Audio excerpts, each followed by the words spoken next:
I had.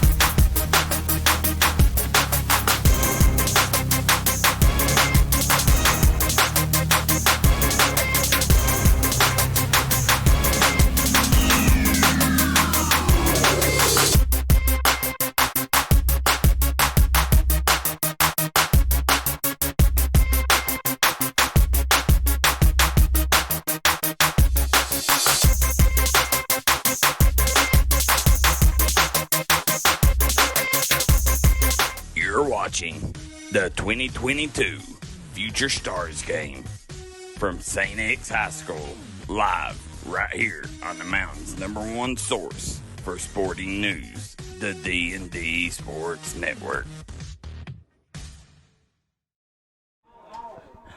St.X High School 2022 Future Stars game, Kentucky versus Tennessee, 8th grade.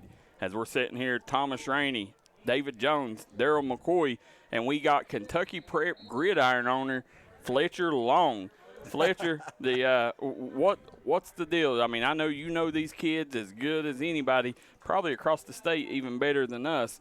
You know, who are some of these kids we need to watch out for in this game? Well, the first thing I want to tell you is I'm happy to fill in while my boy David Jones is putting down some fried chicken. But I want to tell you that what you're about to watch, if you're watching this on live stream, this is not an 8th grade game. This is a high school varsity game. And the question I want to ask you guys, I want to throw this out for consumption, is what do you think this team's record would be if they played a high school schedule and let's call it 2A District 7? What do you think? What do you think? I think they might probably go get 2 wins. Well, I think they could get against high school kids. I think they at least get 2 wins. You know, at the end of the day, you know, I've not got to watch a lot of these. I know the offensive line could definitely compete with any high school out there. You know, you mentioned I think earlier, and we got every one of the linemen are from Eastern Kentucky. Mm-hmm. You know, you covered them. Big hogs. Yes, you cover them as good as anybody. What kind of lineman does M. Johnson Central produce, and what can we expect here out of the line? Well, I think, you know, Sawyer Hall is one of the top young guards in his graduating class. Mm-hmm. He's a 310-pound bench presser. He back squats in the 500-pound range, and he's playing in this 8th grade game. One guy I want you to, if you want to say a 2 early MVP possible candidates before the game starts, I think you look at Trey Sedgwick from Browning Springs. He is one, and Baylor Murphy from Boyle County, the quarterback, is also one. Now, you talk about Dylan Peck, the son of the Johnson Central's head coach, at left tackle. You've got Gabe Blackburn from Central at center. I mean, having a good center, I've heard about the Blackburn kid, that's like having a coach in your huddle. Yeah. That he just doesn't make any mistakes. You got the Atkins kid from Johnson Central at right guard, and Drew Ferguson from Pikeville. Now, when you want to say, well, golly, Fletcher, that's a lot of people from Johnson Central. Well, Johnson Central runs the football better than any team in Kentucky high school at any classification of competition. You're talking about a team that routinely gains 5,000 yards a season running the football. Scored just a few years ago, they had like 68 rushing touchdowns.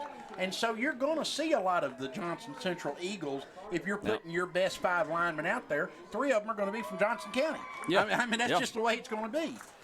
But, you know, there's a lot of big-time players here. Of course, you've got kids in this game that have offers, D1 offers right now. I know the kid, the Alexander kid from Northern Kentucky.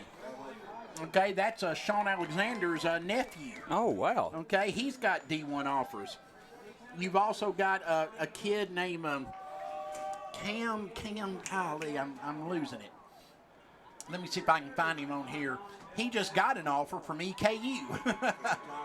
Yeah, Cam Thomas, thank you, from Turkey Foot. That's another Northern Kentucky stalwart. He just got an offer from EKU. Again, the Sedgwick. Yeah, I seen that. You saw that on Nick, didn't you? Yeah. The Sedgwick kid is that's probably the fastest kid in this game wearing blue anyway, from Browning Springs. He plays. Yeah, I hear Trey Sedgwick. Yeah, he plays for our buddy there at Browning Springs. He plays for Tyrone Gregory, one of the better coaches in that system. Has been giving North Hopkins talent for years and years and years. So I mean, you've got a lot of really good players that are in this game. But if you're wanting to watch middle school football, you need to turn it off. You're at the wrong place because that's not what you're about to watch. No, sir. This is big boy football, and you see the captains out there, Baylor Murphy and Cam Thomas for Team Kentucky. And then looks like number 56 there for Tennessee. And we don't have a 56. Maybe JV and Patton at 58. Yeah, maybe 58. We got a number change here. David says we got a number change here. We got somebody that's going to be wearing a different number today. Then I know we got a number 10, a Bowers kid, too, for Tennessee. I want to mention the Brian Evans kid from LCA. That's a kid that's one of the top kids in the state, as is Maverick Ashby from Ashland Middle School. So, you know, those are two kids you're going to want to watch. That's Coach Chris Wampler for the Tennessee 8th grade team. The Wamp played defensive tackle at the University of Tennessee, played in the NFL for many years for Tampa Bay, and he wore number 77 at Tennessee, and he's older than I am, so there you go. Well, Fletcher, as we're sitting here running on short on time, I want to get your thoughts on something real quick. Ashland, how bad do you think Ashland will hurt with Bailey Thacker and the Pittman kid going over to Ironton? I think it kills them. Yeah. I mean, and I was surprised by that because Ashland is always in the title contention. They're always in the hunt. I don't know. I don't cover Ohio football. I'm sure Ironton's pretty Ironton good. is they're the cream of the crop every year. Belfry played them for, if I'm not mistaken, about 10 years in a row in the late 90s, early 2000s, and we went 1-9 against them. So that tells you. That tells you they're mighty good. But, I mean, I don't know why they would go over there. I mean, Ashland gets recruited well. They get a lot of, the Ashland newspaper has an AP vote, so they get represented on all state teams well. Yeah, but I mean, kind of help you fill in here. Ironton, that's where Ohio State gets all their talent, ain't it, David? How many Ironton play? I mean, it's the St.X of Ohio. Ironton is getting all these Huntington High School kids also. Yes. I tell you what, I'd hate to go to Ironton planning on getting a trip to Columbus. Yeah. I mean, you know what I'm saying? I mean, that's not. I don't know that that's like saying, hey, this store in Ironton cashes more lottery tickets than anybody else. Well, the odds are still lottery ticket odds. They're still not good odds. Yeah, it's something that I would have stuck it out in Ashland, because they're Ashland kids. People love them two boys there. It was a big hit for Ashland for them to go over there. The Pittman kid's the little brother of that running back, Deontay Pittman, that came out of there a few years ago. So, I mean, he even has a history there. Yeah. And won a championship there. And he's got D1 potential at wideout. I mean, he's a big body, and Thacker. You know what I'd say? Stay in Kentucky. You're more likely to shine and to show out if you're around fewer prospects than if you're around the kind of prospects that Ohio produces. Well, speaking of 8th graders, you got the same kind of thing with Chase Priest from Martin County, absolute stud, just transferred to Johnson Central. He was the future of the Martin County program. So he transferred to Johnson Central, and his quote to me was, he said, "I want to be a big fish in a big pond, not a big fish in a small pond." And I'll tell you this, if you're going to move, you better move before you enroll in 9th grade. Yeah. That's when you need to do it. I'm going to give it back to your partner in crime, the great David Jones. Appreciate you, Fletcher. Thank you for coming and joining us. Listen, that man, a very respected man around the football world. Just glad to have him come in and talk a little football beforehand and fill us in on his knowledge. So yes, sir. Hey, I feel good, Daryl. I feel good about this game. You ready to close this thing out? I got food in my belly. I'm about 99% now. You hear me? There we go. Let's see who we got kicking off here for Kentucky, David. It's going to be number 44, Seth Henson out of Jeffco, Jefferson County. Let's see.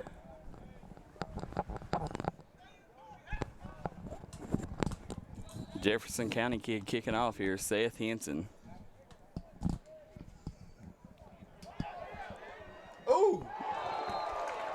Big time Number hit. 32 coming down. Dalton.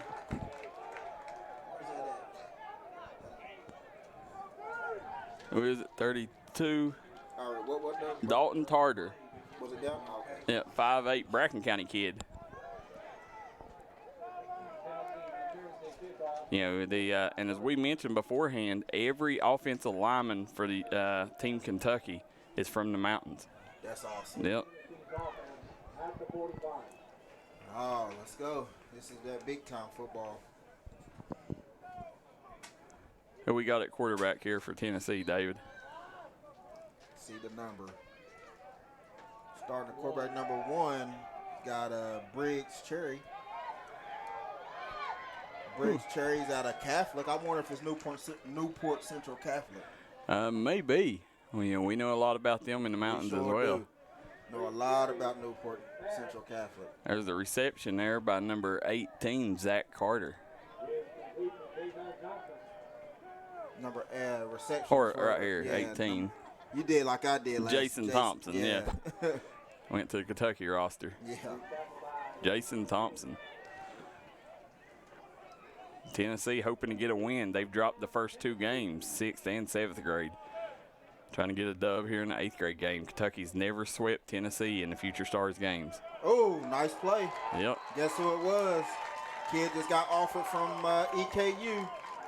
Number 3, Cam Thomas. Is that who it was? Yes, sir. From Turkey Foot. Yeah, number 67 around the ball there, too. Number 67, that's Devin I have no clue. Lederk, 6'1", 238, South Middle School. Where is Turkey Foot at? Middle school. I have no idea. 6 foot 190. Yeah, right. Yeah, that's what I'm saying. That's exactly. That's impressive. That's eighth grade. yes, he is. Yes. Hey guys, this is some high school stuff right here. It's high-level football. Yes, it is. Right, this right here. This is what I've been waiting for. That was number 2 on the reception for Number Tennessee. 2, Troy Beaufort. Troy Beaufort. That's his brother. Yep, His brother yep. was number 20 in the 7th grade game, and now they got some ballers in that family. I'll tell you that, because his brother's a baller too.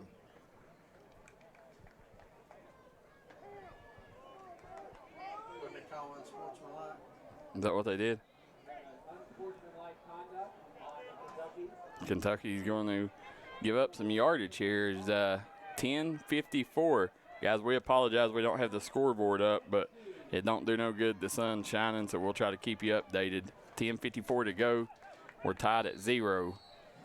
1st and 10.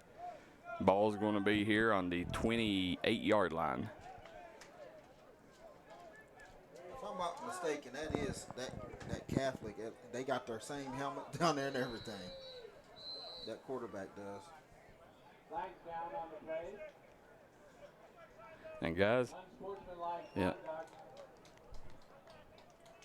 Another unsportsmanlike conduct? So this is what's happening. It looks to me that they're calling it on their pads is not over their knees. Oh. You see what I'm saying? So Yep. So everybody will know, and these kids are not getting a bad name or anything. It's not something that they're saying. It's they have to have their pads covering their knees. Okay. Yeah, I seen them go to the sideline and adjust it. Yeah, I want to make that clear because, I don't want these kids getting a bad name. It happens. Yeah.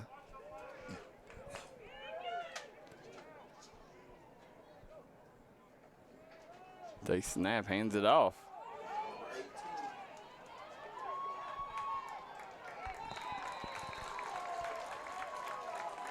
Hey, it's hard to get sideline. That was number 18, Jason Thompson. Yeah, Emerald Academy. It's tough getting sideline to sideline on any of these squads. It is. They got speed. Yep. They remind you of a team. Their head coach is behind me, Louisville Central. Yep.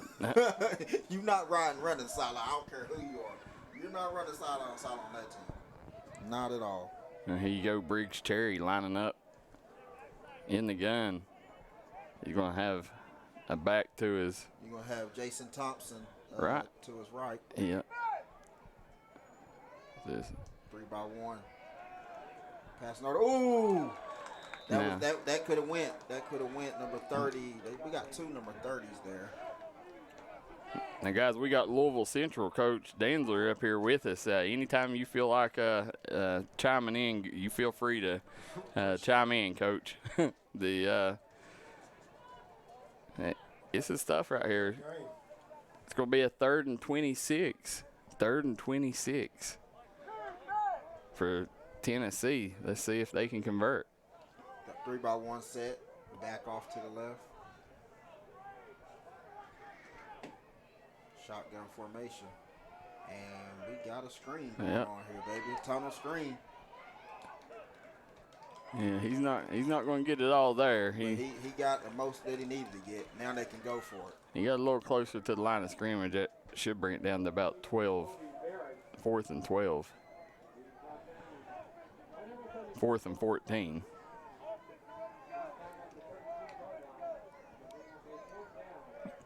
Now, Tennessee, I expect them to come out and be super aggressive here because, you know, the last 2 games, Kentucky jumped out on them early, and that's what ended up costing them. Yeah, absolutely. Got 2-by-2 set, shotgun formation, the back over to the right. Ooh, yep, got what he wanted. Drawed him off sides. That'll bring it back to a manageable 4th and 9 here.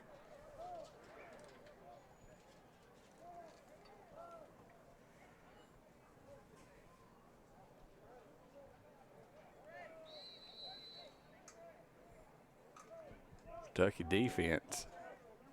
They was ready to get after it. Yeah, yeah, they was coming.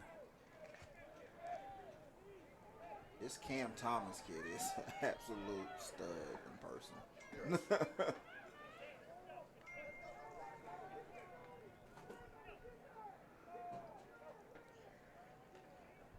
Cherry. Yeah, that's a great no call. Feet got tangled up. That's a great no call right there. Great no call.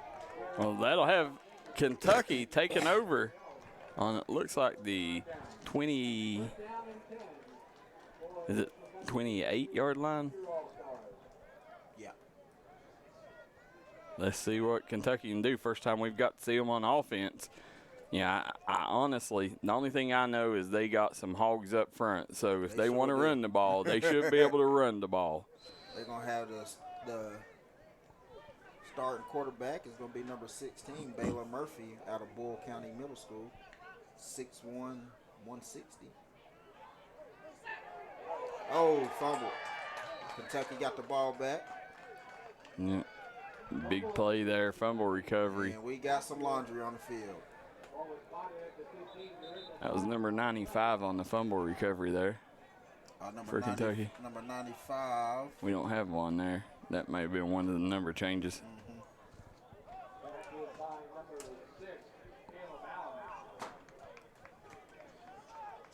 Now, as you're sitting here looking, Dylan Peck, son of Jesse Peck, left tackle, Sawyer Hall from Breathitt County, Gabe Blackburn, Johnson Central, Isaac Atkins from Johnson Central, and Drew Ferguson from Pikeville makes up the starting line for this team. So all Pikeville, Johnson Central, and Breathitt County kids. Mountain Yep. boys.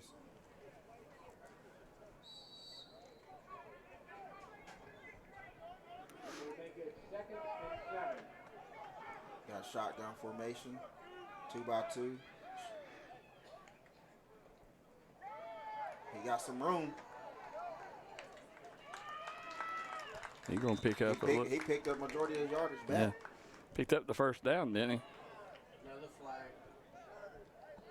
flag. See who the flag's going to be against. Offsides, offense. Back them up.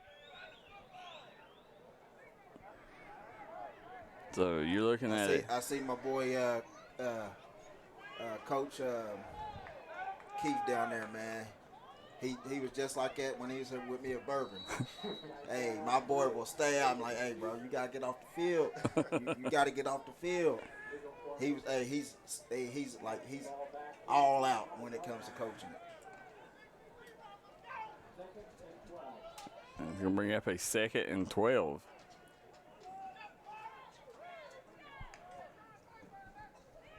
Bubble screen out here. Big play out in space there by number 21. On the reception there was number 24, Corey Warner. And that was Quintarian Hollins from Haven View, Tennessee, 5'8", 165-pound linebacker, making the play in space.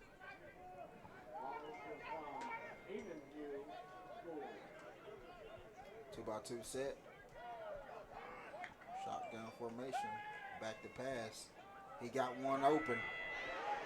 And oh! He got one open. He misjudged the ball in the air. Yeah, I would say it's probably easy to lose track of the ball with the sun out like this.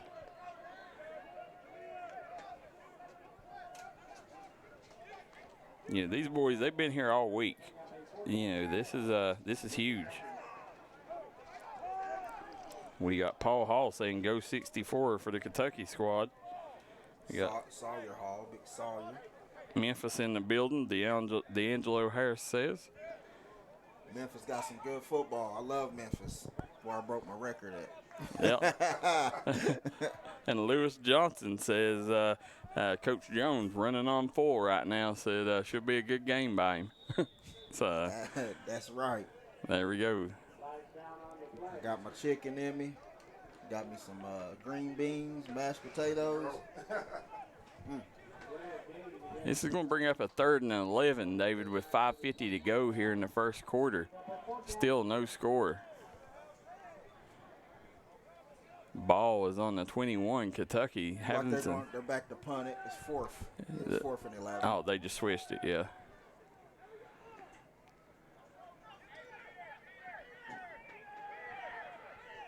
Nice punt. Nice punt. Get him over that. When it goes over that 50, that's a nice punt. Well, that'll take and lead us into our first commercial break. We'll be right back here on the D&D Sports Network.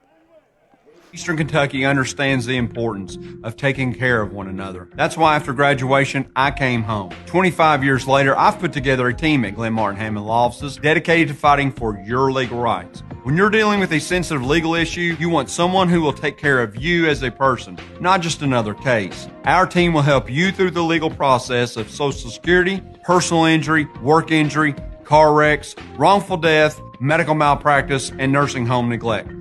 Call us today. We are back here, as you see, coming quick out of the break. That was number 10 with the reception. Is that Kobe Burnett? Yeah, From Kobe. Alcoa, looking like Randall Cobb out there. Kobe Barrett. Barrett, we heard Barrett, earlier, you remember they was somebody come up here telling us about this Barrett kid. Yes. So, you know, and Briggs Cherry with the pass there. Briggs Cherry, he's been spot on. He's had some nice throws so far here for Tennessee.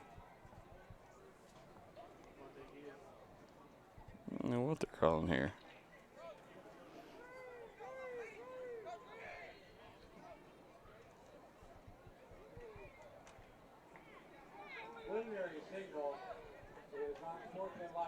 Unsportsmanlike conduct.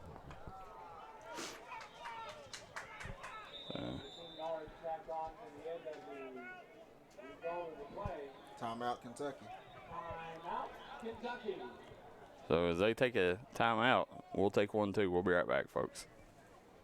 Hi, everybody. Dave Baker here for Citizens Bank of Kentucky. Do you want to love your car even more? How about putting extra cash in your pocket each month by refinancing with new low rates at CBK? It is fast. It's easy. All you have to do is log on to wearecitizens.bank. Let the folks at Double Quick help you start your 2022 off right. They've brought back the Bourbon Pecan Coffee for a limited time only. You can also quench your thirst with the great deals on fountain drinks they offer daily. Double Quick is your one-stop shop for everything. They offer breakfast, lunch, and dinner. You can stop by one of their many storefront locations spread throughout Eastern Kentucky. Stop by and let Double Quick make your day better. All right, guys, we are back. As you see, Kentucky sitting there talking over what they're going to do on defense. I mean, they're giving up the yardage on offense. Tennessee ain't even had to run a play, and already picked nearly 20 yards up here, David. That's big time, man. It's when you're not, and that's the thing about all-star games. And I hate saying discipline because it's not really discipline. It's just you don't mesh. Yeah, it's unfamiliarity. Yes. Yeah. Because it's not that they're undisciplined. It's just they haven't been playing so long. Here we go, Briggs Cherry in the gun. 3-by-1 set, shotgun formation, back to pass. Cherry, he's rolling. Taking off.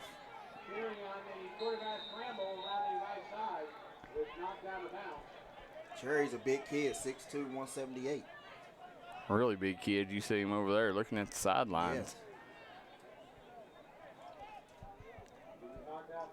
Yeah, a young man like that.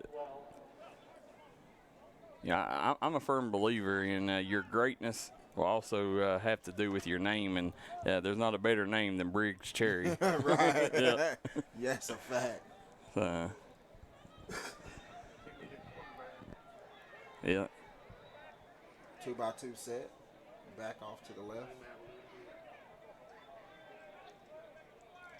Shotgun formation. He go back, bubble route. Got a first down. See who that was in on the play. 20. 30.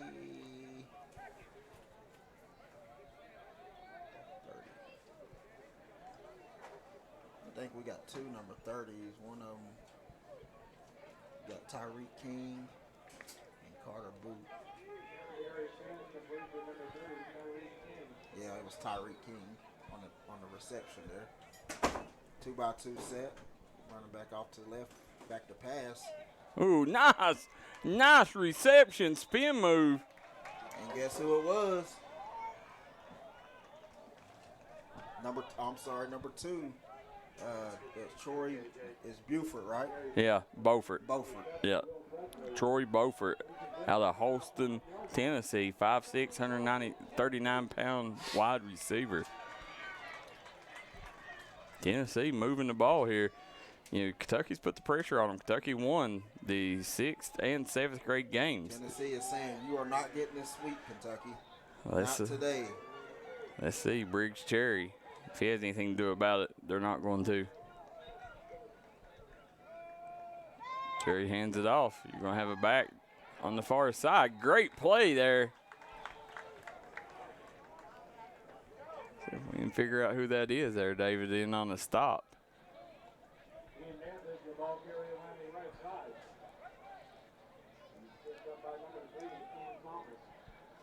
I think it's 27. Number 27.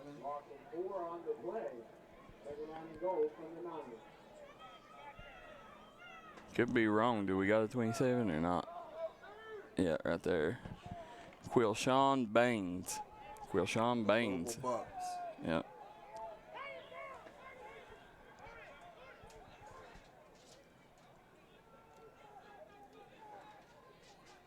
Back to pass. He has one coming open. Oh, he took off. Yeah. Oh. And he slid. Yeah, if he cut right, he probably would have had a lane to the end zone there. With that size, he probably could have got it in. Yeah. Yeah, that's what I was thinking. But slid anyways. Guarantee his high school coach is probably happy for that. Yeah. Absolutely. Going to bring up a 3rd and long 5 here. Guys, 2:46 to go here in the first quarter. Still tied up at 0. Got trips left. Backs getting offset to the right side. Ooh. Come on. They called it. You know what this quarterback is doing just now that I just seen, Coach? And you'll know what I'm talking about. He just now moved his back to the right side because he had needed some help blocking over there because that's where they was coming from. They was outnumbered on that side, and he knew in the 8th grade to call that out. A pass pro. Yeah. That is unbelievable. That's unbelievable. We still trying to teach high school kids. Yeah.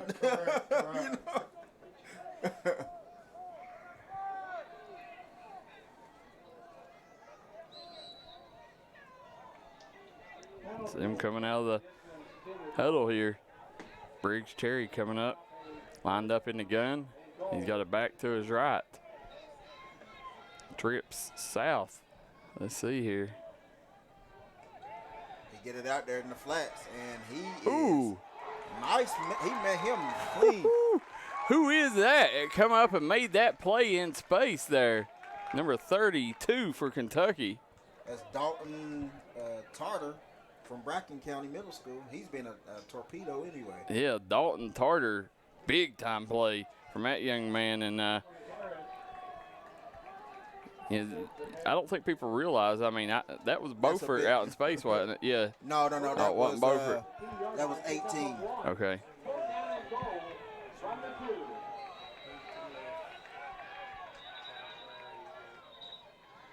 Timeout Tennessee.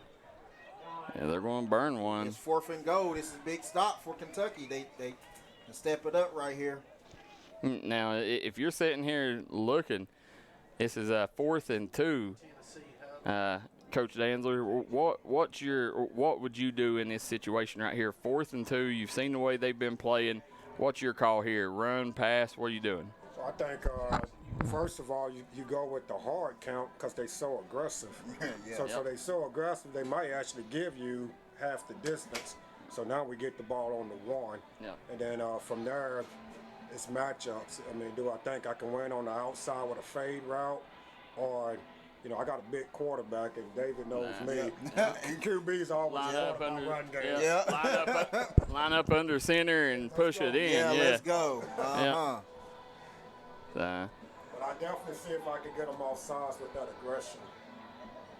let's see here what they decide to do. See if Tennessee can take their first lead of the day in any game, or if they can do it right here.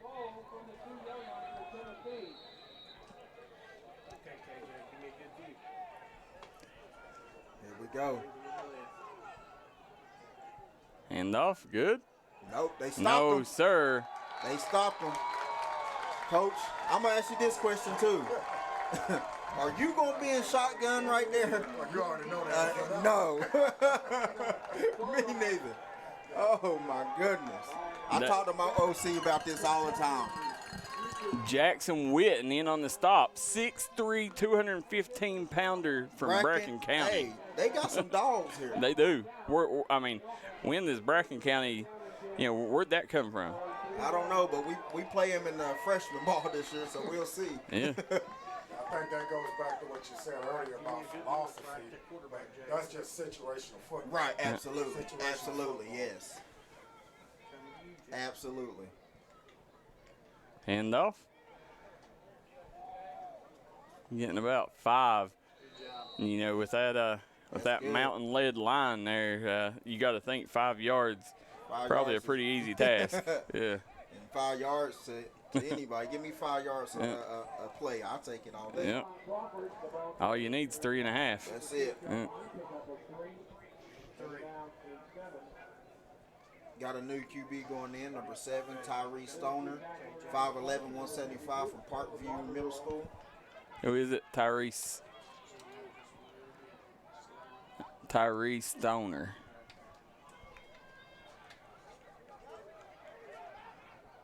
Oh, big time run there. He's going to pick up a first down. See what number that was there, David. Trying to see. Hightower, I think. That's what they said.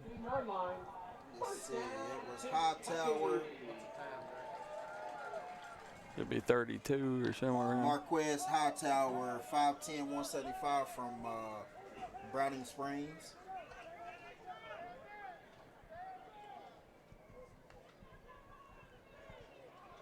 There's another big run. There you go again. Yeah. Another flag on the play. Holding. He does. Good feet. He can turn. Yes. Now, it's hard for the game. You're not really getting any momentum on any side because the flags and. That's the problem. They're going to back them up. You have to get some momentum now. You know, you almost, if you're Kentucky, you almost think they need to air one out here. Oh, yeah. So, hey, let's see.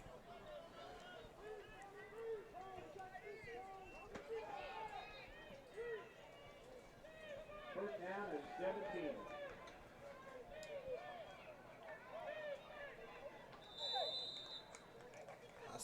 I see what coach is doing.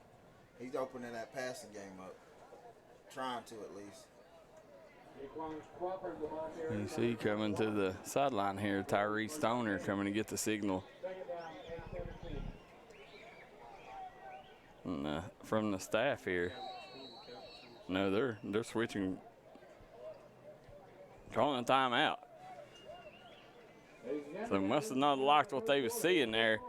I think that was the end of the quarter, wasn't it? Yeah, end of the quarter. 2nd and 15 when we come back, folks. We'll be right back here on the D&D Sports Network. We can stay here and I'm going to get. Oh, okay. Just stay right here and going to let David here hand him over real quick. Going to interview Justin Perez. He was a big old offensive tackle on the 7th grade All-Stars. How was their experience today?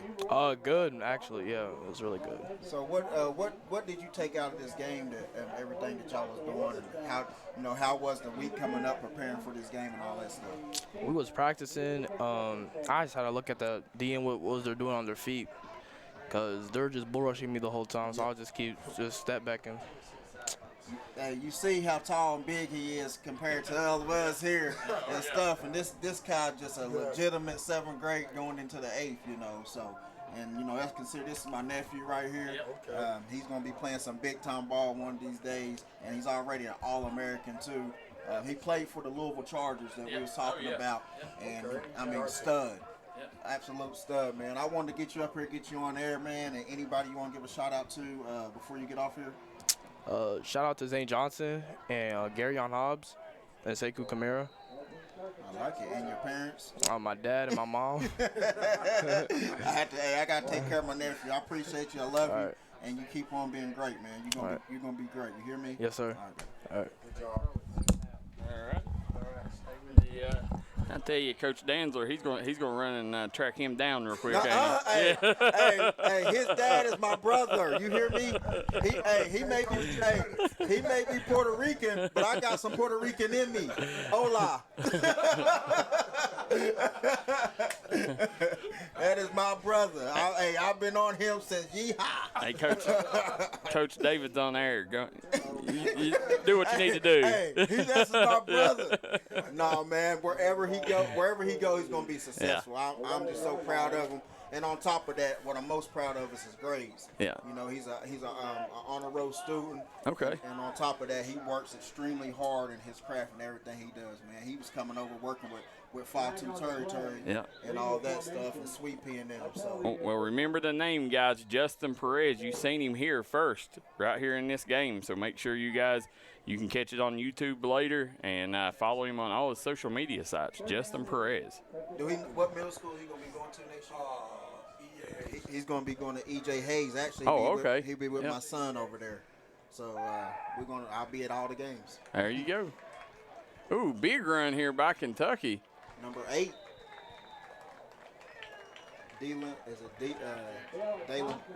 Dalen Thompson from Johnson Central Middle School. Okay, KJ, this is you. Yep, Dalen Thompson. Wow, Johnson Central. I don't know I've heard of Dalen.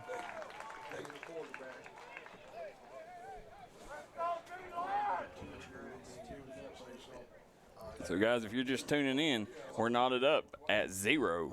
We got 11 minutes to go here in the second quarter. David Jones, Thomas Rainey, Daryl McCoy, and Coach Danzler here in the booth. Nice little screen pass. Still on his feet. Is that Thompson again? Yes, it is. And it may be Johnson Middle School. It may not be Johnson Central. Yeah, Johnson Middle School. Okay. So I don't want to get that wrong. I want to get their. What's their the other kid say? Johnson Central Middle, yeah. So I think Yeah, it's Johnson. so it's Johnson Yeah. Middle. Yeah. Ball out to the 35-yard line. Brings up a 2nd down and 4. That's going to bring up a 3rd and 4.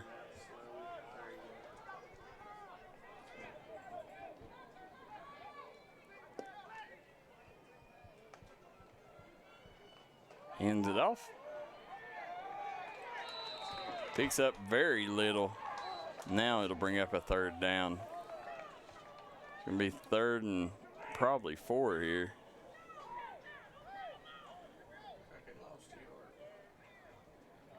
Did they lose a yard? Yeah, about 3rd and 5 here. 9:36 to go here in the second quarter. Still nothing settled, 0-0. With the short end of the field. Yep. They can flip the field somehow.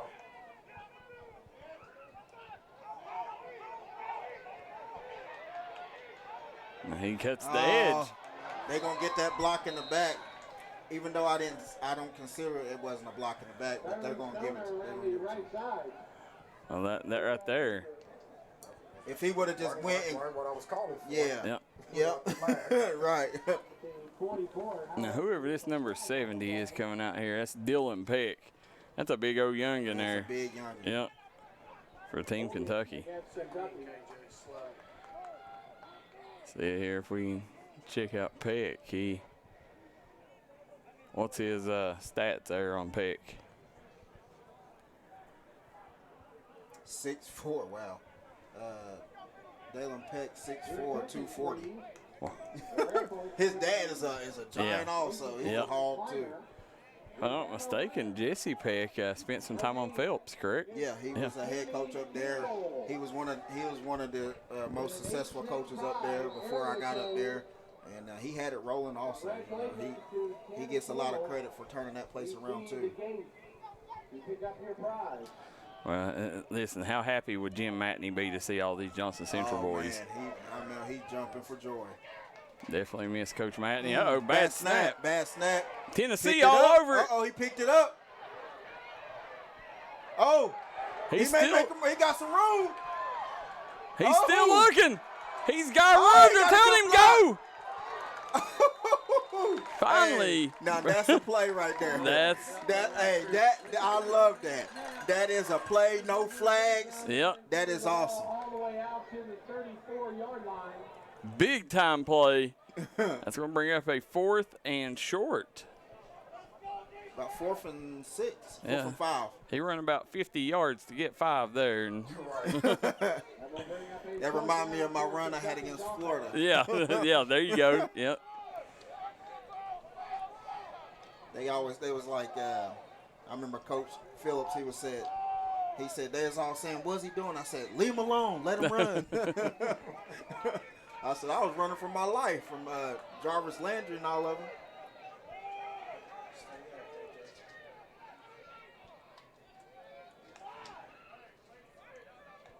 I'm trying to get them a hard count here.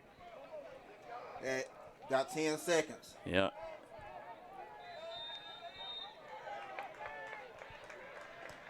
I'm going to have to burn a timeout here.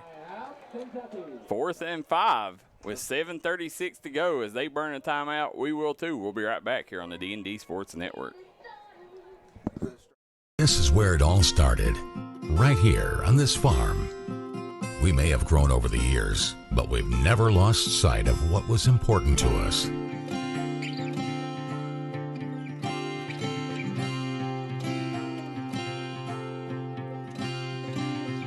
We're continuing that tradition today, and we always will be for generations to come.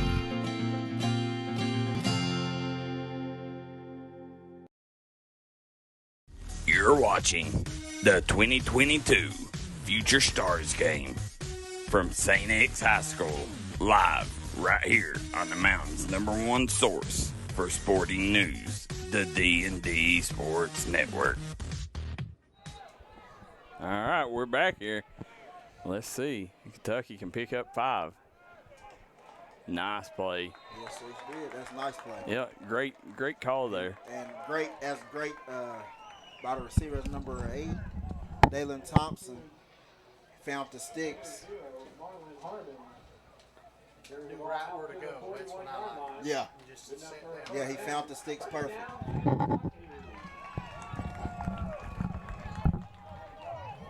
So Kentucky comes up in a hurry here.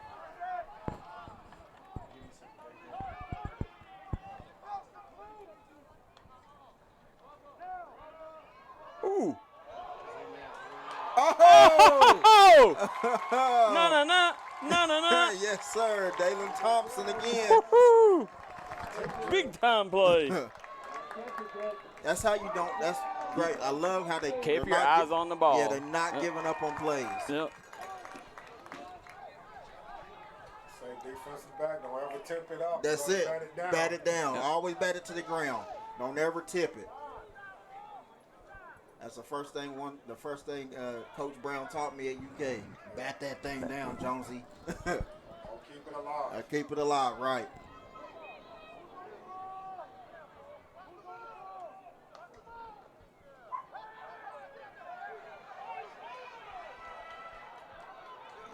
That's nice right there too. What number was that? Is that 34 maybe? Caden Bean, if that's 34. 24. 24. Corey Warner. Louisville Chargers. No, it's Corey Warner. St.X helmet. Was it St.X? It looked like. Look like a X. Oh. That's St.X helmet, right?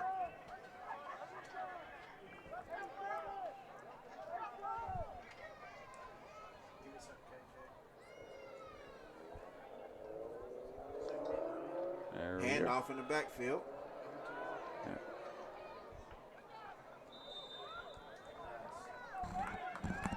That was number 5 from Tennessee. Kyrian Coleman. Brought down by number 15, Blaine Frost of West Valley High School.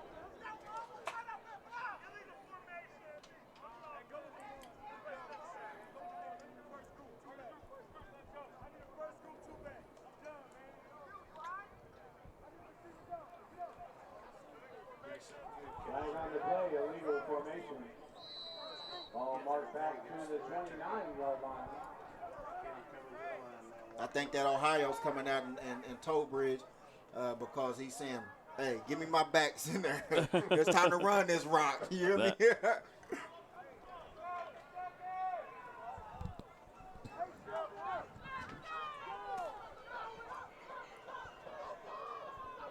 we go.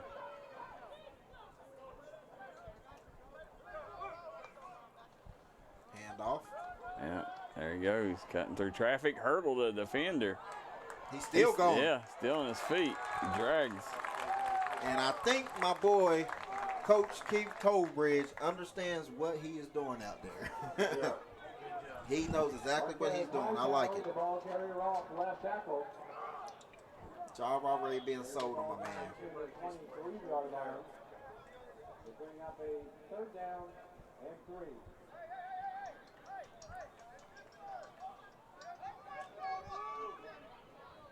So 3rd and 3 with 4:30 to go here in the second quarter. So still scoreless here in the first half.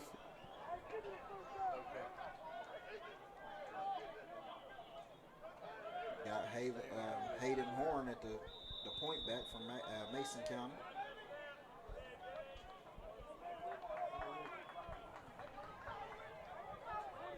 Flags down on the play. Jaquan Crawford.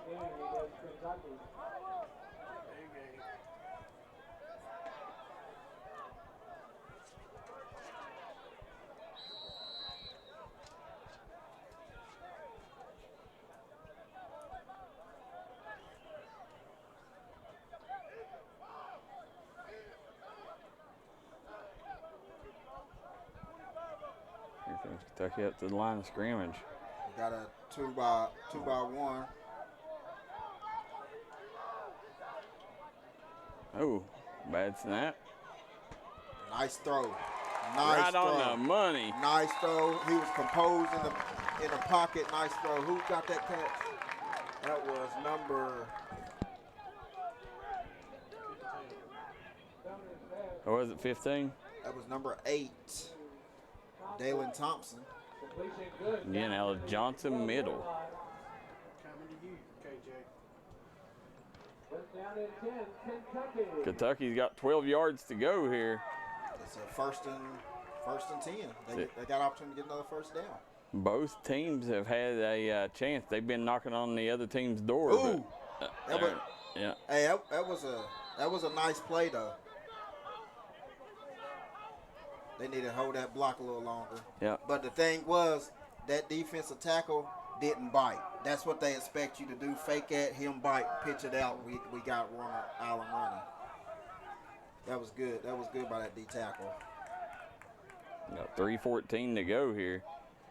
You see, 3:04. 3:04 to go here in the first half, David. Still no score. Kentucky knocking on the door, though. Got 2-by-2 set. Back off to the right. We're going to pass the ball. He's going to take off. Big play there by number 23 for Tennessee. Yes, he is. Where's Parkview at? That was Ethan Hill out of Powell. I want to say Indiana. Oh, okay. So Take the scores for him. Ethan Powell,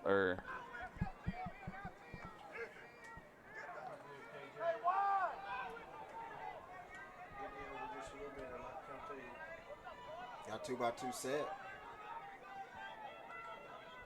Hand it off to the back, going up the middle with it. oh, he got it, yeah. He's got inside the 5. That's going to get down to about the 3. And listen, you got to know this spells bad news for Tennessee with that big line of cattle up front there. Got that right. Yeah.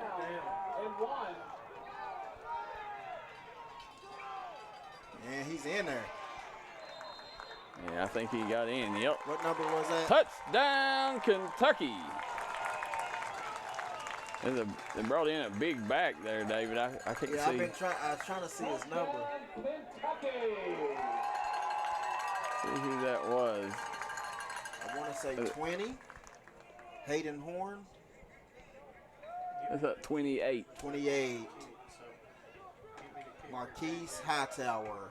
Marquise Hightower with the touchdown. Kentucky goes up 6-0. From Browning Springs. 5'10", 175. That's a big boy. Yes, it is. You know, before the game, the Tennessee players was chanting basketball state. Uh-oh. Broken play. So chanting basketball state, I think the fans are finding out quickly. We play a little football here in the Bluegrass. Oh, yeah.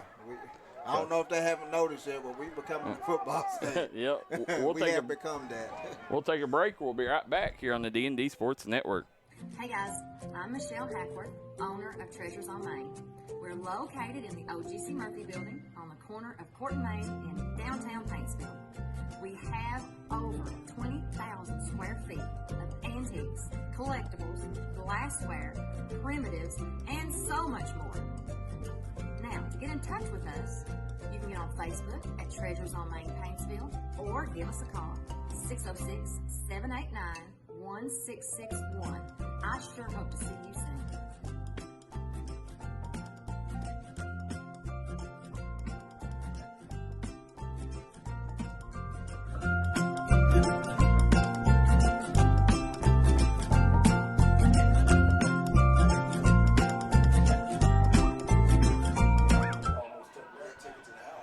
Here we go, kick off. Kentucky kicks deep. Number 18, Jason Thompson for Tennessee. Now we got a little update, guys, here on one of the players. Said Stoner, the Stoner kid, quarterback, will be going to DuPont Manual High School this season. And he's a stud. Yep. So the guys, if you know where these players are going to high school, feel free to let us know so we can pass it along. We got LaFelicia Mommy First Howard says, let's go number 22, Team Tennessee. Victoria Brown saying, come on, Jaquan. Let them know in the comment section below where you're watching from and who you're rooting for, because when they go home, first thing they're going to do is rewatch us, and they want to see you on there cheering them on. Also, hit that like and share button.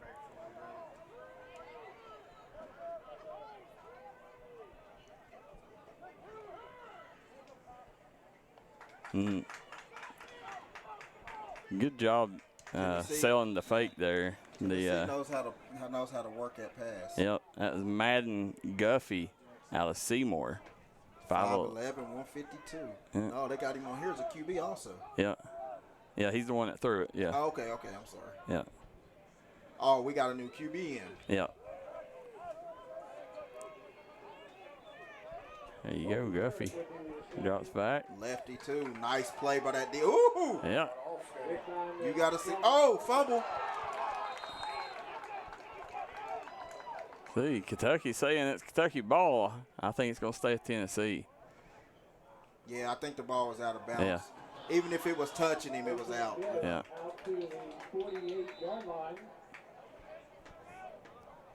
So we got 1:10 to go. Score is 6-0. Kentucky up. In the second quarter. They called another timeout.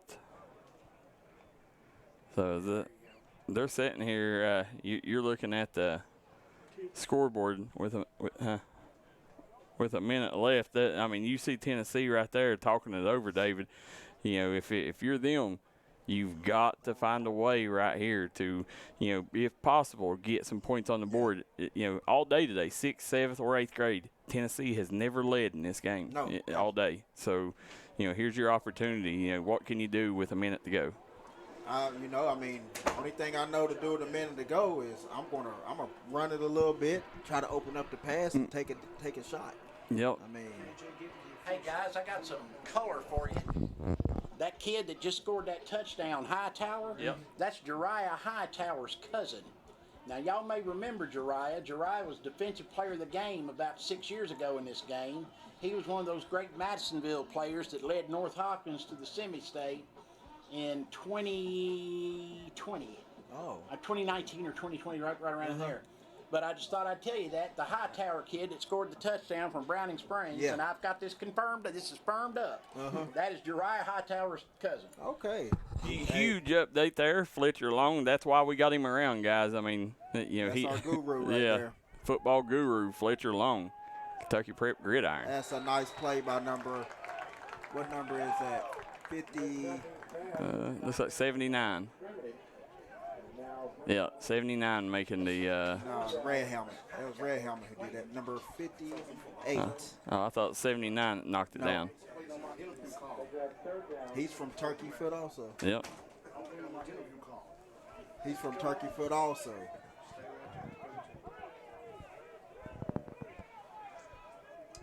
See here, Guffey. There he goes. They're off and running.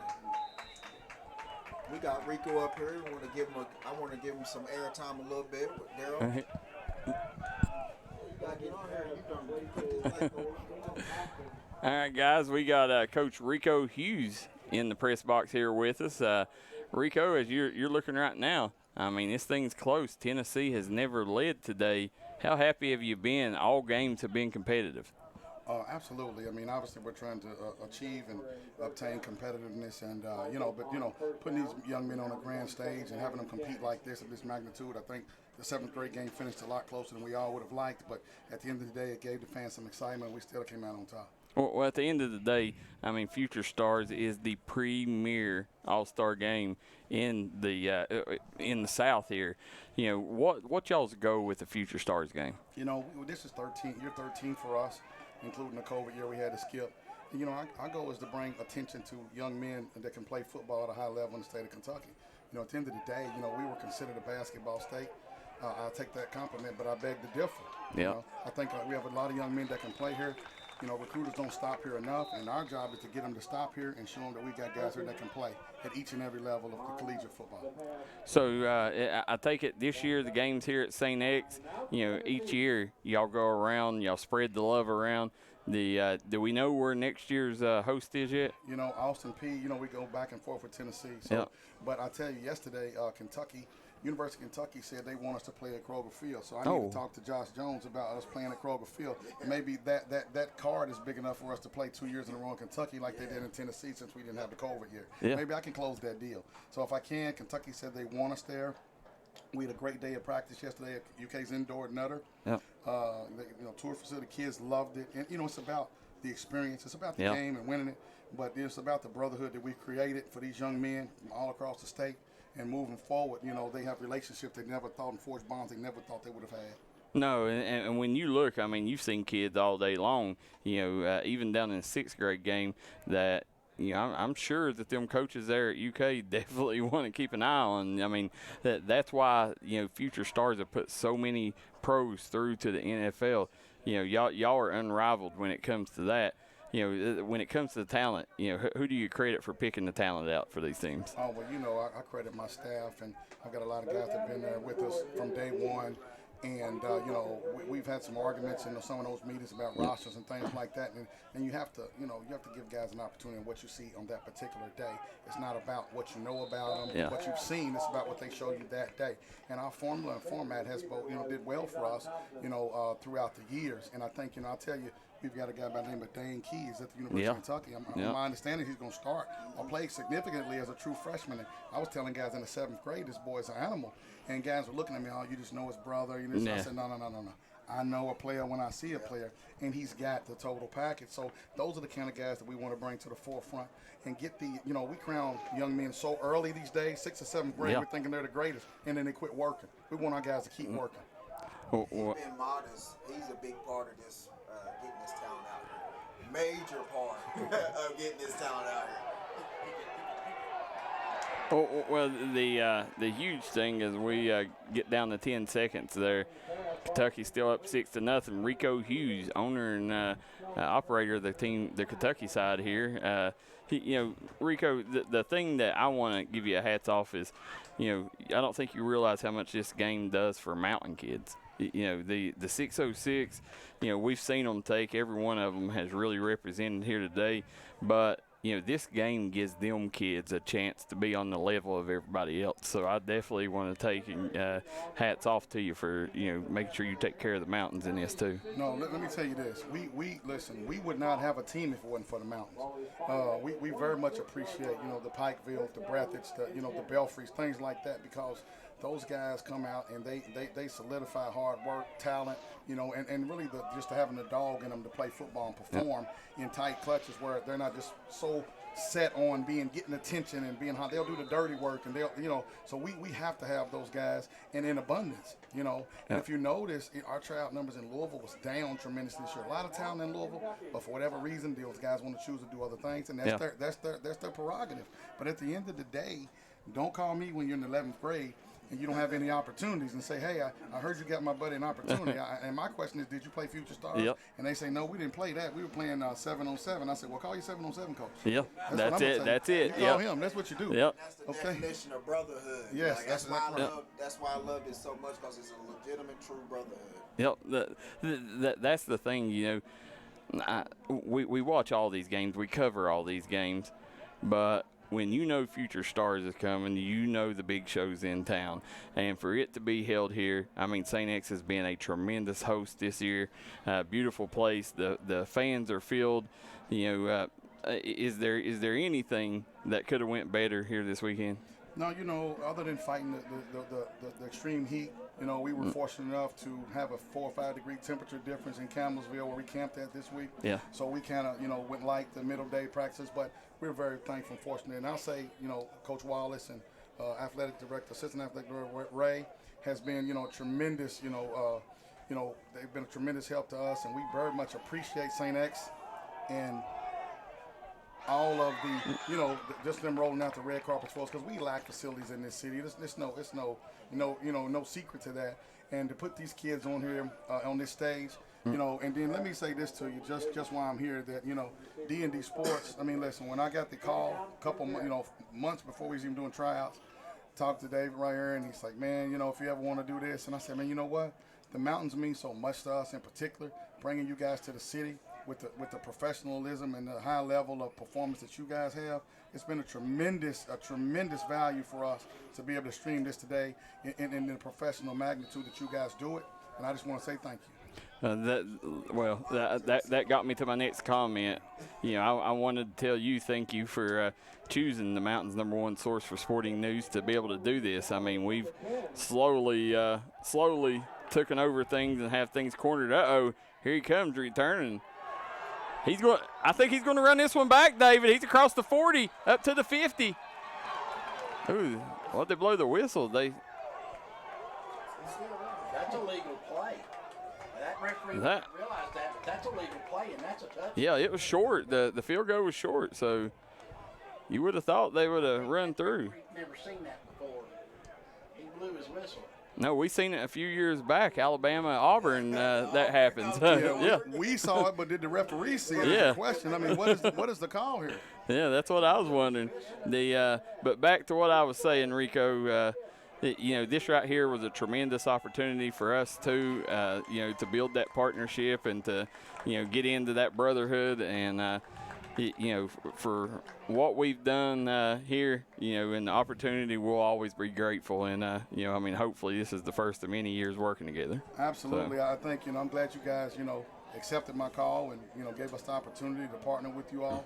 And, you know, we'll be much more prepared and a little bit more out. And we can get more sponsors and people like that involved so we can continue to do these nice things to these young men, because the day they had at UK yesterday was tremendous. They enjoyed it thoroughly, and being able to practice in that indoor and so forth. It was just a great week for us.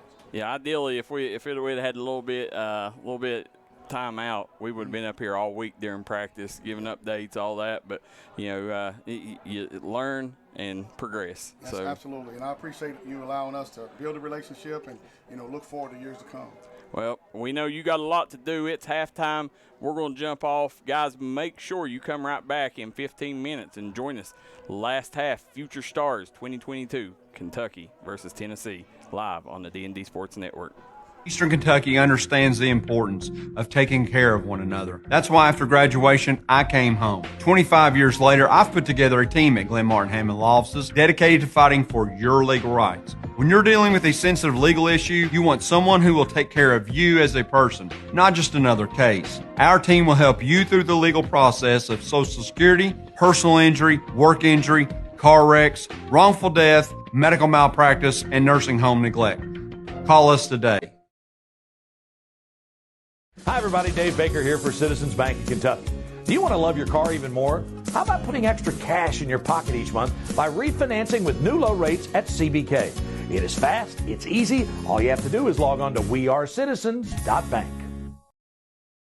Hey, guys. I'm Michelle Hackworth, owner of Treasures on Main. We're located in the OGC Murphy building on the corner of Court and Main in downtown Paintsville. We have over 20,000 square feet of antiques, collectibles, glassware, primitives, and so much more. Now, to get in touch with us, you can get on Facebook at Treasures on Main Paintsville or give us a call, 606-789-1661. I sure hope to see you soon.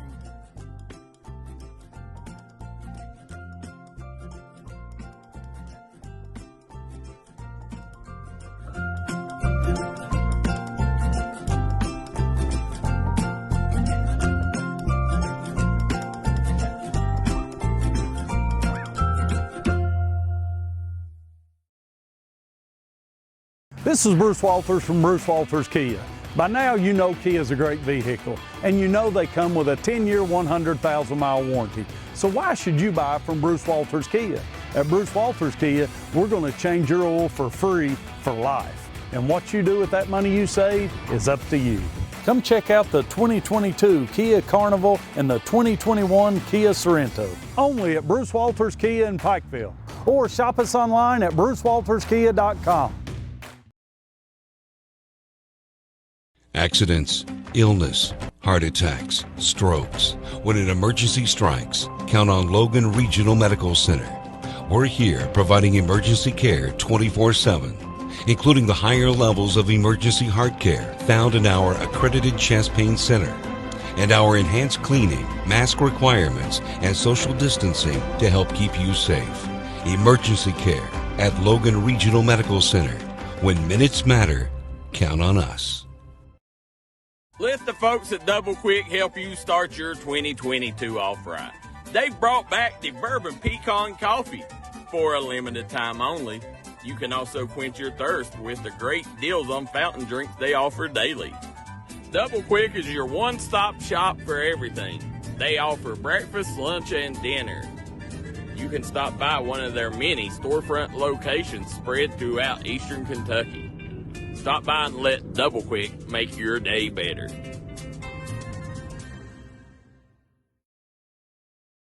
Call 304-752-3474 and see Missy Birchfield at your good friends at State Farm in Logan, West Virginia. She gives out free insurance quotes, so make sure you see her at State Farm. Stop by Southern Valley Insurance in Kermit, West Virginia, and let David Jude point you to the insurance quote best suited for your budget. David Jude at Southern Valley Insurance has 12 different companies that he can pick from and make sure that you're getting the best bang for your buck. David Jude has the experience to make sure that your home, life, auto, or business insurance is best fitted for you. Stop by Southern Valley Insurance today and get protected. If you're looking for an item that will tickle your fancy, stop by and see the folks at Pink Elephant 2, located on the Pike-Floyd County line. Right now you can get guns, ammo, jewelry, gaming systems, collectibles, and more. Pink Elephant 2 is giving top dollar for your gold, silver, and unwanted items. Stop by Pink Elephant 2 today. They're looking forward to seeing you.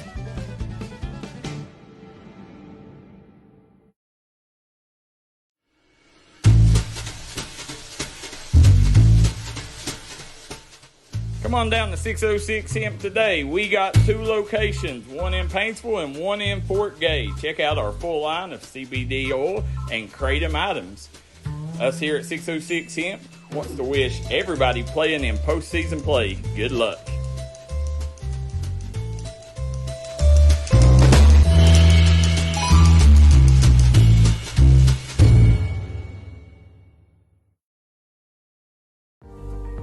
Looking for a new pharmacy? Howard Family Pharmacy offers fast and friendly service and convenient drive-thrus at both locations.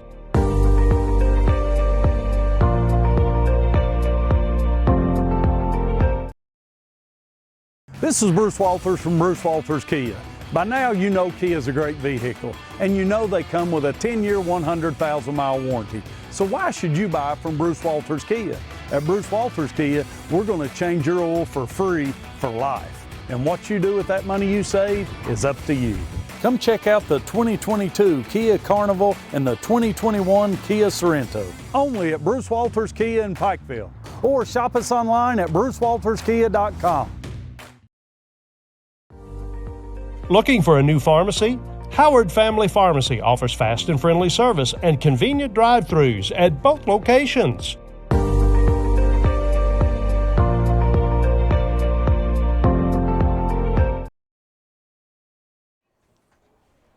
All right, guys, we are back here live from St.X High School 2022 Future Stars, Kentucky versus Tennessee 8th grade game.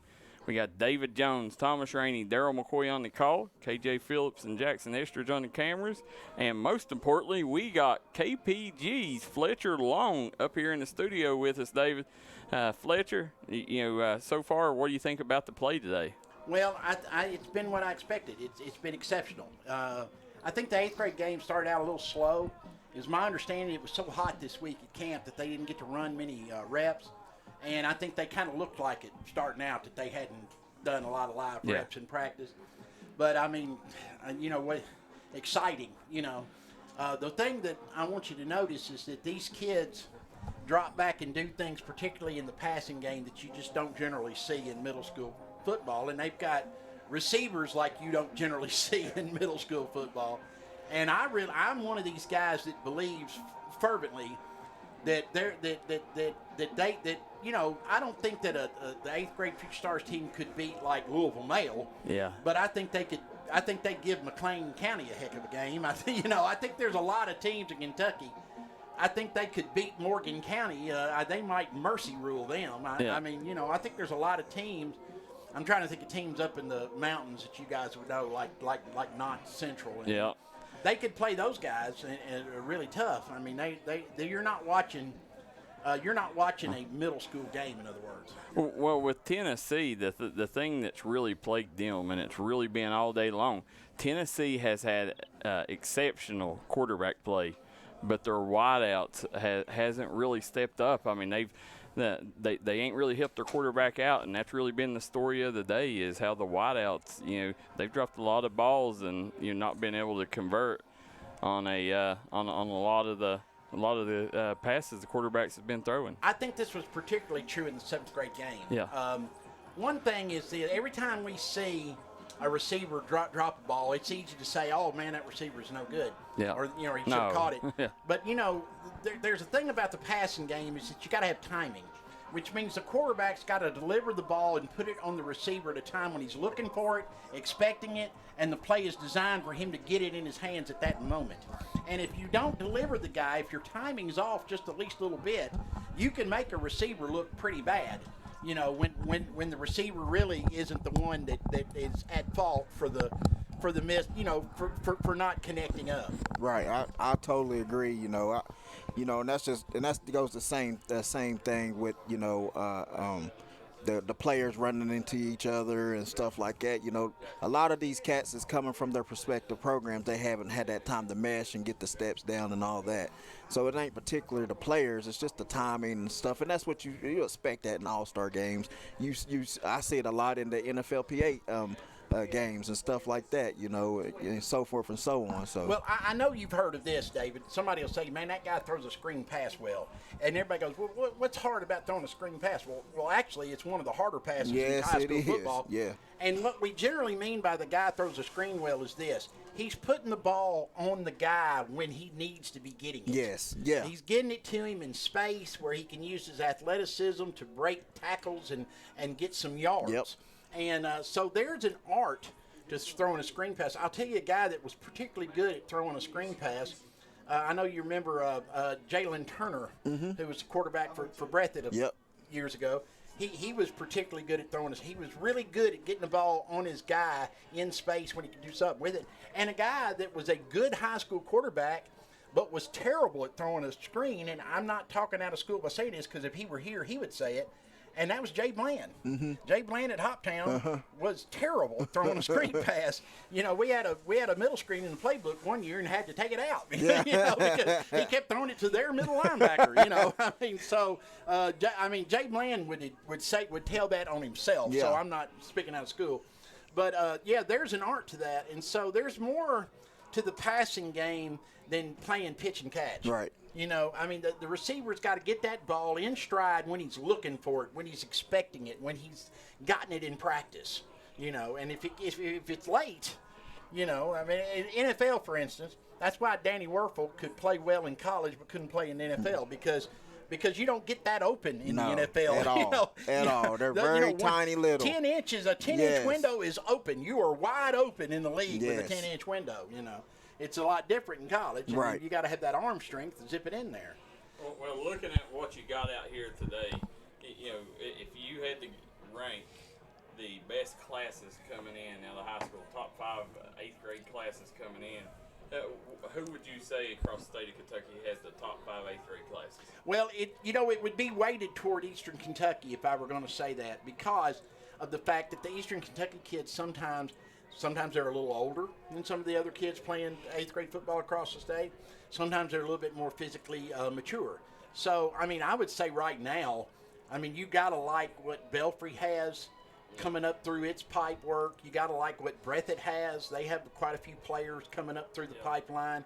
You've got to like what Pikeville has. They may have the premier player that's played today in Jayden Justice. Yep. So I agree. I mean, you got to like what Johnson Central's got, and they, what Johnson Central's got? They've got what they always have: great big, ugly bruisers. That's what they always have. So I mean, and you got to like Brent. I've been impressed with Madisonville, North Hopkins, and what they have coming up their pipeline. I don't know whether y'all noticed or not, but Browning Springs and my boy Tyrone Gregory is doing it. Yeah, he's impressed me big time. He's got some players in this game. So. Well, I tell you, a school that's really impressed me is Bracken County. I mean, they've had Bracken County, and then the kids out of Pulaski County have really showed up here today. Well, how about Northern Kentucky? The kid from Turkey Foot and the other kid. So I didn't know where Turkey Foot was. That's Northern Kentucky. That's Northern Kentucky. Yeah, that's right up there. Where would they go to school at? They would Turkey Foot. They go to places like Beechwood, sometimes Dixie Heights. Up in there, and I mean Beechwood get something like that. Well, they get them out of Cincinnati too, brother. Did I say that out loud? I'm sorry, Noah. I'm kidding Coach Rash at Beechwood, but they pull out of Cincinnati. You can literally from Fort Mitchell, Kentucky, throw a rock and hit Cincinnati. All right, guys, it looks like we got 1 minute to go. We're going to take a quick commercial break, and we'll be right back. Second half coverage, Team Kentucky versus Team Tennessee.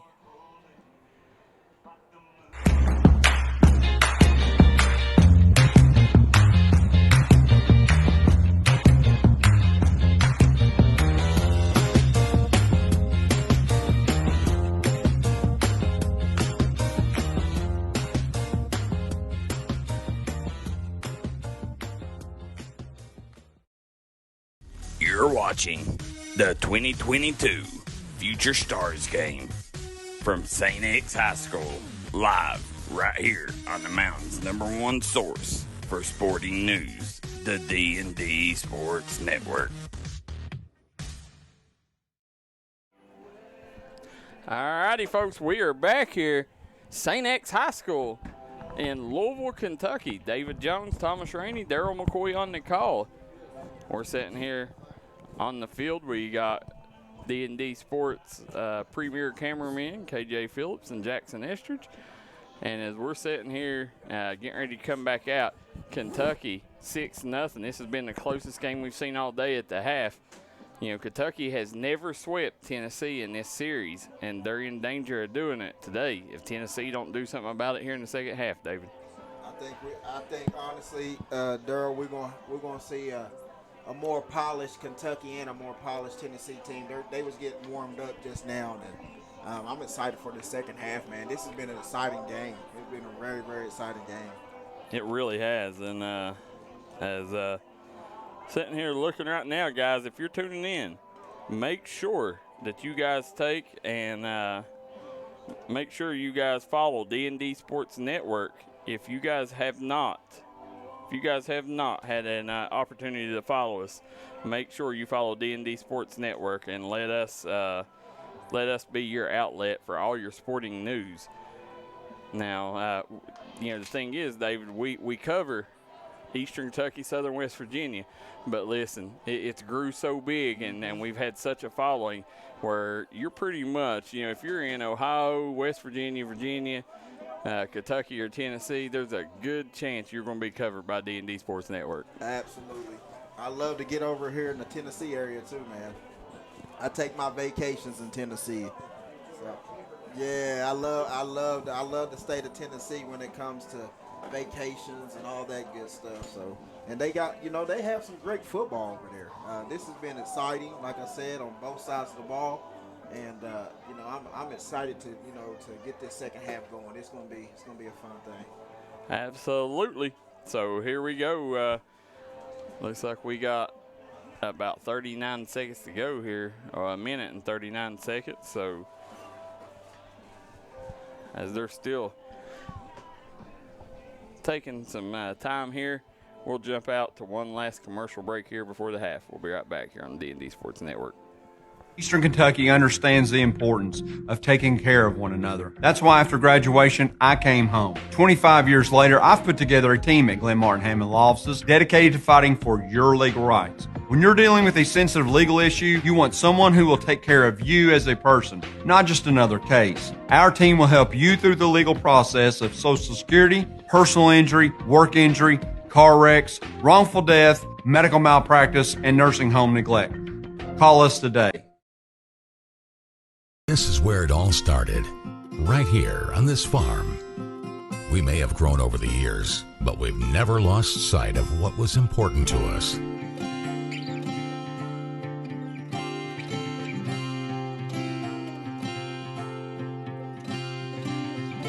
We're continuing that tradition today, and we always will be for generations to come.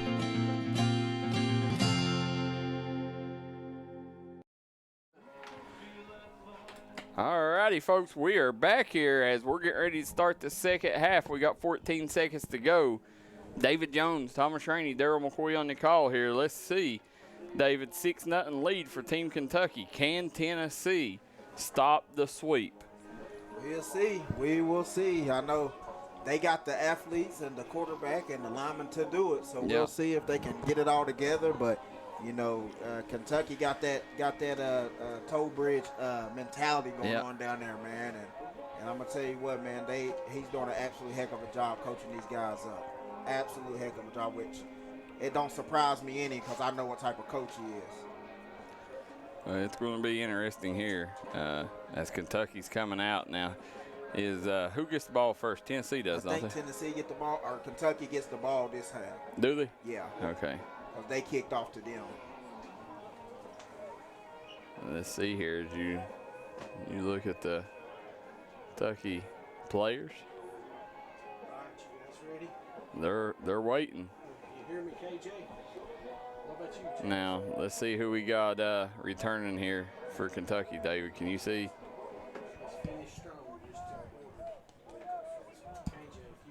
That's like number 2 is Isaiah Jackson. I can't see the number up there.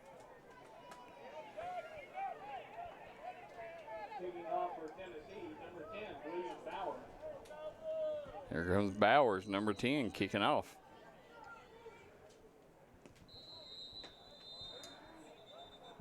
Flag to start the half.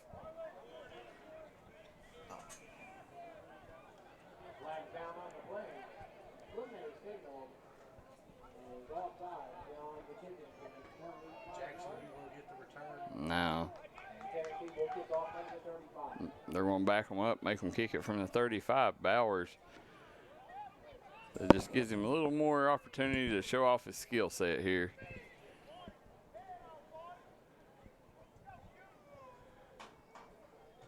See what Bowers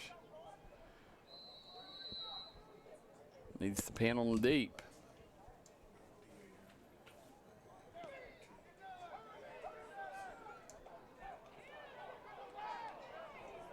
Uh-oh, here comes the return.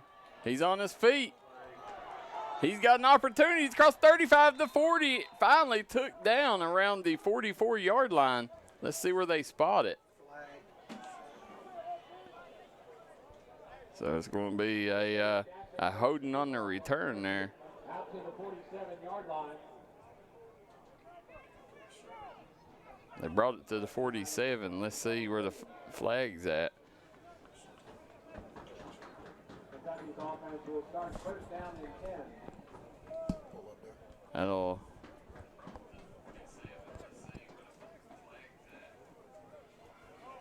bring us down. It looks like they're going to call it back inside the 25 here. They may just be going to start them at the 20, and that's what they're going to do.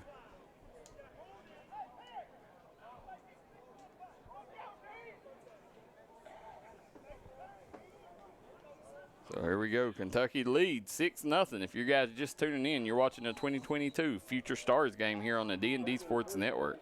Got a 2-by-1 set. Tight end on the line, too. Hand off, and they running it. Tollbridge, he is coming with it. He knows what he's doing. He's running that rock. They up right now, and they're gonna start ticking this clock. And with the line like that, he's a smart man. Been blocking pretty good for him. Yeah.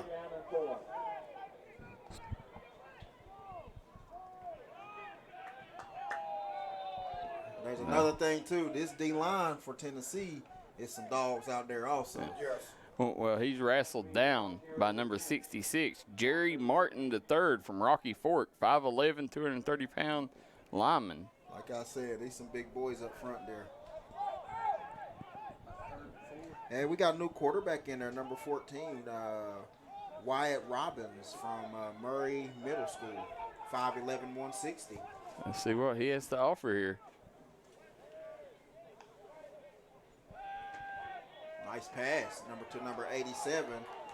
Number 87 is Ethan Kirkwood, number 6 foot 167, Bowling Green Junior High School, or Bowling Green Junior High. Yeah. I ain't said junior high forever. Yeah. That's we all middle school now. I got used to saying middle school and they junior high. Yeah, they you never know how they're going to handle that stuff. It's a first down Kentucky. You got a 2-by-1 set with tight end on the line, one in the backfield. He hands it off to number 17. That's Chris Huge, 5'9", 168 from East Middle School. Look who it was in on the tackle. That was Colin Williams from Laverne, 5'8", 156-pound running back. He tackled him for a loss. Yeah, slash linebacker. Second down and 11.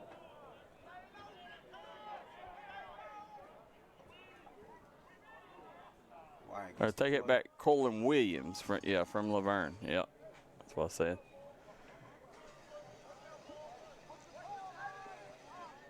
Got the same look going with tight end on the line. Got 2-by-1. Takes the snap. Fires downfield. That is a throw. They gonna throw that flag. It's gonna be there. It go. Yeah, I don't know. I couldn't watch it. He was running with his arm out. Okay. You can't run with your arm out like that on the receiver. So if you guys missed earlier, we had some breaking news. Landon Smith decommits from Eastern Kentucky University. Hazard, tight end / wideout. So we'll see where that lands. When somebody decommit like that, there's a bigger school that's came in there and he was waiting on, and they finally probably pulled the trigger or going to pull the trigger. So there's some insight to that, which that's how this game goes. At the end of the day, a lot of these kids commit too early also.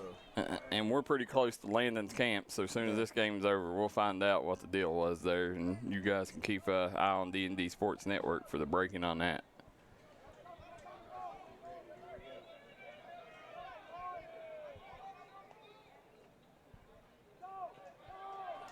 Yeah, keeps it. Big time run by number 14, Wyatt Robbins.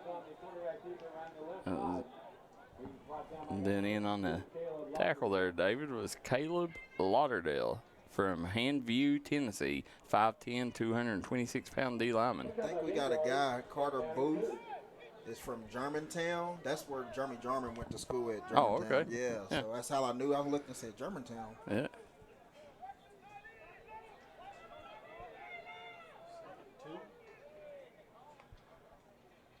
Oh, fumble. Ball on the ground. It looks like. Let's see if Tennessee can get like it. Tennessee got it. I think it is. Yep, Tennessee got it. Big boy coming up out of number 90. Number 90 is.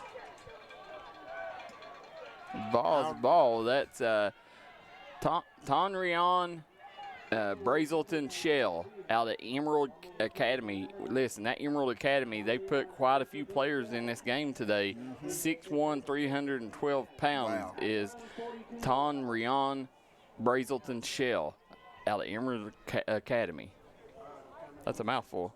That's why you doing the Tennessee rosters. We got 9 minutes to go We here. have these parents up here every time I say a name, they be up here. Let's see. David Cray says, let's see number 15, Grant Cross on the offense for Tennessee. Grant Cross from West Valley. Jackson, I think your battery's dead, brother. Big tackle by number. We got some laundry on the play. Look like we're having some jaw jacking down there. Not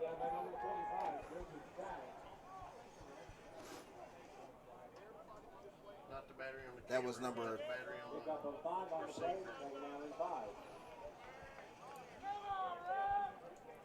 We got a flag on Tennessee or Kentucky.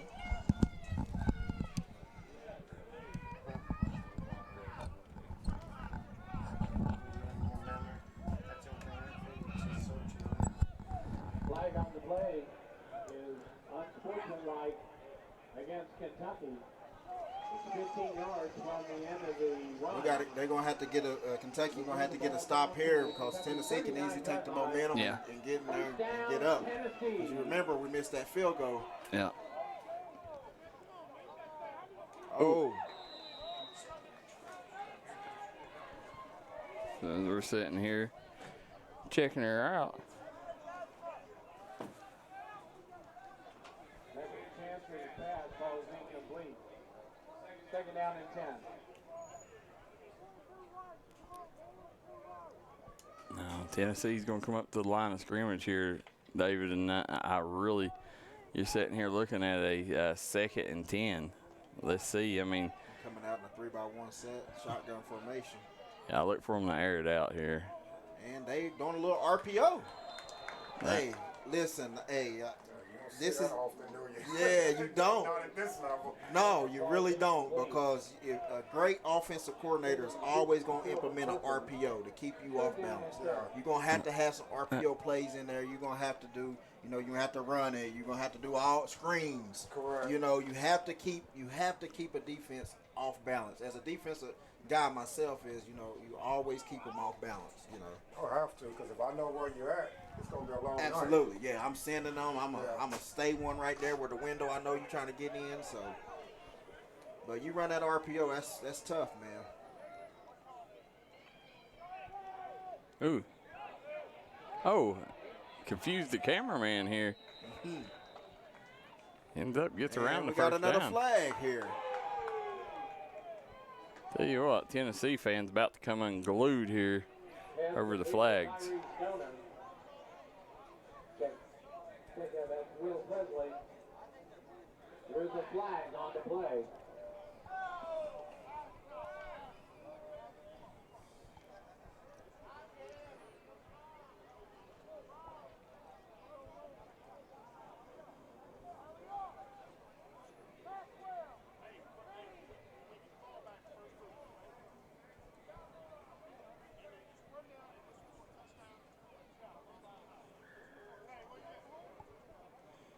Well, I wonder do they take it, they wash it off, or what's I'm trying what to. they going to say?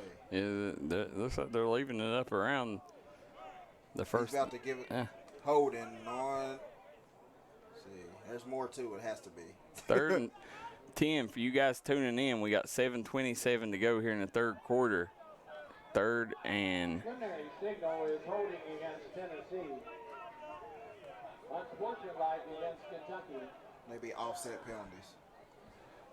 No, they're going to assess it to Tennessee. Yeah, it Looks like Look, it's 3rd and 10. yeah, they're going to replay the down, ain't they? It's 3rd and 10 right now, yeah.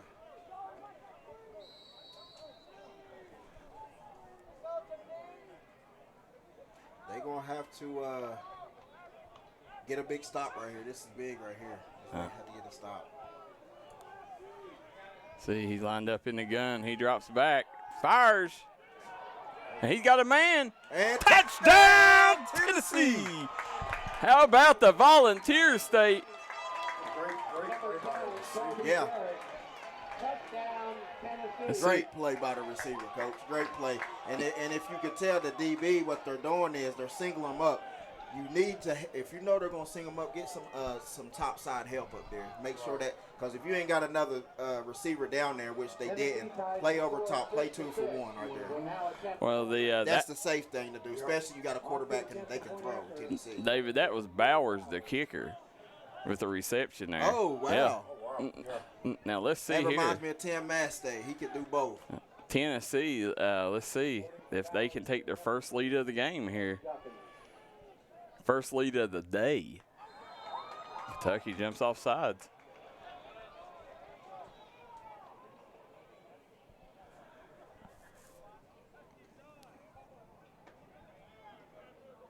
So it is dead ball. They're gonna scoot up.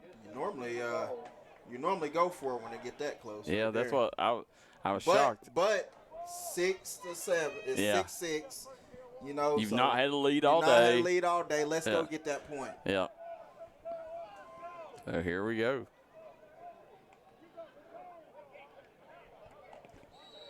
And it is no good. No. Oh, it is. Was it good? No, it looked like he had a hand on it.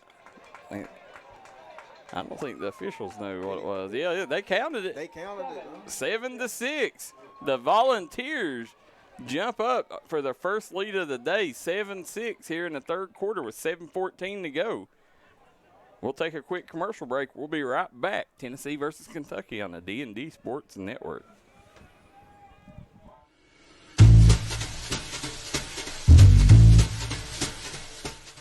Come on down to 606 Hemp today. We got 2 locations, one in Paintsville and one in Fort Gay. Check out our full line of CBD oil and kratom items.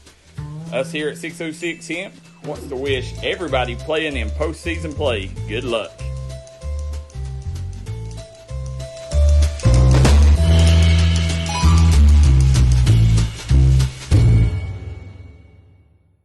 You're watching the 2022 Future Stars game from St.X High School, live right here on the mountain's #1 source for sporting news, the D&D Sports Network. All right, guys, we are back here. St.X High School, we got Tennessee versus Kentucky. Tennessee takes the first lead. He got a crease. And he's gone. Oh! No. Wow. I seen it open up. That's number 2, Isaiah Jackson from Rockcastle Middle School. That was nice speed by Quintarian Hollins coming up and making the stop because he saved the touchdown there, David. He sure did, because I seen it open. I seen it open and I knew he was gone. I knew he was gone. Way to respond. And way to respond. That's a big thing right there. Now, Coach, that's a game changer when it comes to changing the momentum after a touchdown like they just did. That's a game changer right there. It's a sudden change. Yes. You know, next play they respond that's right it. back. That's it. That's the plays we put up on our board. You got sudden change, game change, all of that. That's what we put on our boards. Nice run right here. Looks like he picked up 2 or 3 there. Guys, if you're just tuning in, Tennessee is up 7-6, their first lead of the day here in the third quarter of the 8th grade game. Got another quarterback in under the center, Baylor Murphy out of Boyle County Middle School, 6'1", 160. And as we seen him start the possession now, he started the game for him, and he was slinging the ball around. We got Cherie Berkeley says, let's go Kentucky. Got number 15 at running back, Wyatt Rainey. Wyatt Rainey is for the carry on that one. He's 5'10", 172. I see. Kentucky. There's some big boys out there, huh? Nice size. Wouldn't be surprised to see a lot of them playing next year. Absolutely, yeah, playing. I always tell mine, I play a true freshman. Right. Yeah, you can win me a ball game, you can play. I'm not bashful at all. Absolutely. Here we go. You see the line right there is where the game's won and lost in the trenches, and Kentucky has a heck of a line. We got a pass going right here. Big tight end. The big boy right there, I think he got his jersey rolled up. That's 84, Cole Rose, 6'4", 190, McNabb Middle School. 6'4", 190. Now the pressure's on Kentucky. Kentucky's got to. They've been here before, Daryl. Here's the thing: can they capitalize inside this red zone? Oh, nice move. Yeah, he's still going. I love them linemen who keeps trying to pull their players on. See, that's as we said before. I mean, you look across this starting line and can't say it enough. 3 Johnson Central kids, a Breathitt County kid, and a Pikeville kid. Yes. Deep in the heart of the mountains, and you can tell why Kentucky's running the football so well. Absolutely, you sure can. Anytime you run behind Johnson Central, yep, that's. you probably gonna have some success. All right, now we got handoff. Ooh, big play at the point of contact. Look who it is again, number 66. Number 66 is that Jerry Martin III. Yeah, again from Rocky Fork, Tennessee. That kid, he's had 3 or 4 plays like that today where he's absolutely blown up what Kentucky's been trying to do. Yes.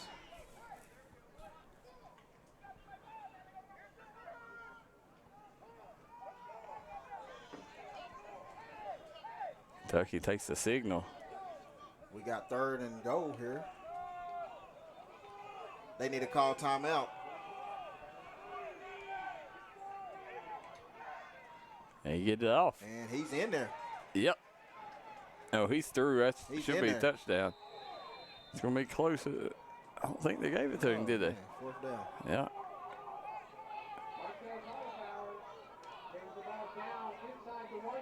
Oh, get up under center. No, get up under center. No, come on. Yeah, this is an odd call right here. No, get up under center, see? Got blown up.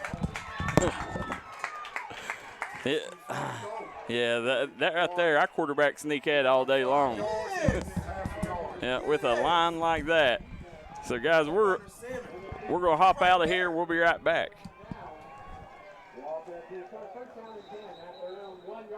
Let the folks at Double Quick help you start your 2022 off right. They've brought back the Bourbon Pecan Coffee for a limited time only. You can also quench your thirst with the great deals on fountain drinks they offer daily. Double Quick is your one-stop shop for everything. They offer breakfast, lunch, and dinner. You can stop by one of their many storefront locations spread throughout eastern Kentucky. Stop by and let Double Quick make your day better. All right, guys, we are back here as Kentucky got all the way down to the 1-yard line, couldn't punch it in. That bruising defense of Tennessee, that line has really stood strong when it counted. It's a bend, don't break defense. That's it. And I heard they say we are Kentucky. I am a Kentucky fan. I played for University of Kentucky. I'm a coach in Kentucky, and I love Kentucky all day, every day. So, yes, by God, I am a Kentucky, by God, guy all day long. Well, we've seen some people sounds like the announcers are Tennessee fans, and the other ones saying definitely Kentucky announcers. So, hey, it's good when you got somebody accusing us of both. Well, they accuse you. I'm nowhere near. I love vacation in Tennessee. That's my spot, Nashville and Pigeon Forge. There you go. I love it there. Here we go. Drops back. Tennessee's going to have to get out of this. You got to get out of there. Yeah, you got to get out of that end zone. Absolutely. It's a 1-point game. This can That's easily it. flip. This can be easily flipped because they can get this safety right here. Yep. Any type of a bad snap Well, we seen anything, it last game. Tennessee do it. Absolutely. Yeah. So, guys, if you're tuning in, we got David Jones, Coach Danzler from Louisville Central, Daryl McCoy, and Thomas Rainey on the call here as right now Kentucky has Tennessee with their backs against the wall on the 1-yard line, trying to get a little space here to breathe. Oh, this is tough, Coach, right here. This is tough right here now. I'm under center getting out of there. There he airs it out. And nice that's a heck of a catch. Yes, it was. Woo! Just a little breathing room. Yes, sir. Now you can breathe. Big time play there from number 85 for Tennessee. We got some laundry on the field. That's Kelvin Perkins from Haven View as well. Oh, man, that's going to hurt. Ineligible lineman downfield. Oh. That's going to hurt. Preliminary signal is ineligible receiver downfield. Man, can't catch a break. That's going to hurt. That's going to hurt Tennessee right there. They need some room, like Coach said. You know, they that was breathing room right there. Now you suffocating again. Well, right now. But Tennessee's composed, man. They composed back there. It's kind of shocking how composed they are, you know. You can't back up no further. No, That's a good thing. You make all the mistakes you want. You're going to stay there. Snap. That's a good play right there. That's a good play. Yeah, there you go. You got to expect that. I would have a flat player just head up out there if I was. This little screen pass got out to around the 10. They got breathing room. What's that going to bring up? A 3rd and 4 here. 3rd and 4. So if you're Tennessee, you got to like where you're at right now. I mean, your defense stood strong. Here's the thing, Daryl. You're Tennessee, you're up right now, right? Yeah. You have nothing to be stressing or worried about. No. You're up right now. Let's play our football like they're doing. Playing with house money. That's it. See, pull him over. There it is. There it is. Great play by the Tennessee quarterback, pulling the defense off sides with a hard count. Quarterback's been kind of impressive. Yeah. Yeah, every bit of it. Very mature, too. Yes, absolutely. You can tell that's the kid from Catholic. I wonder if that's new. Can somebody help us out? You on here from Tennessee is it's got Catholic just got up Catholic on there. Is that Newport Central? I wonder if it's Newport Central Catholic because we know a little bit about them here in the mountains. Let's see. And if it's them, they are very polished there. Briggs Cherry drops back. Oh, ooh, he had him. He had one wide open. Yep.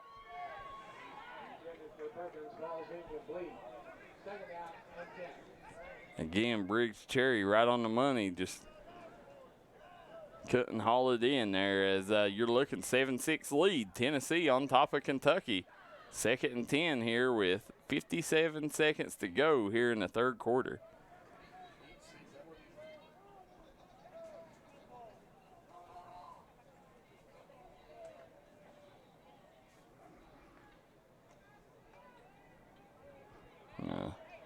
Briggs Cherry coming out of the huddle here. Looks right. Look for him to go down here to this receiver at the bottom. No, he. Hey, that's pass and catching all day. Big play. He's still on his feet. Hey, that QB is polished. Yeah. He's polished. Horse in the pocket, stands up Who's tall. that? Number 7. Will Presley from Norris, Tennessee. 6 foot 160. Yep.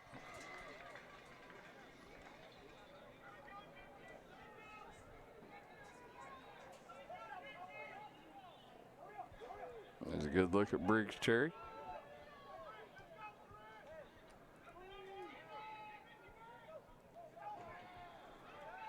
Ooh. Yeah. If he would have got that, they had an alley. They had an alley right there. That's.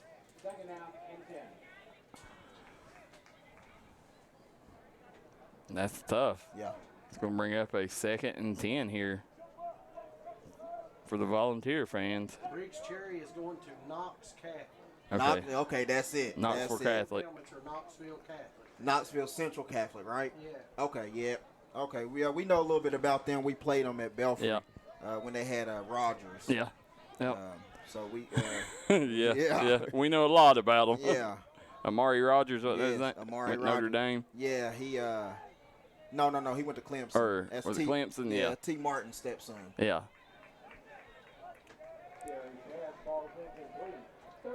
T. Martin's son actually goes there now, or he did go there. He's a big football and baseball star. He played quarterback in baseball. You're still looking at a 3rd and 10 here. 7-6 lead for Tennessee over Kentucky. If you're just tuning in, we got 14 seconds to go here in the 3rd quarter. There's still a lot of football to be played. There's no time to get all. Oh, we got a great game ahead of us. There's Briggs Cherry on the move. He gets brought down, slung down by that stingy Kentucky defense. That was number 74 in on the tackle there. 74, Cody Gibson, 6'1", 210, out of Robert Campbell Junior High. Big kid, big youngin'. That is the end of the third quarter with the score.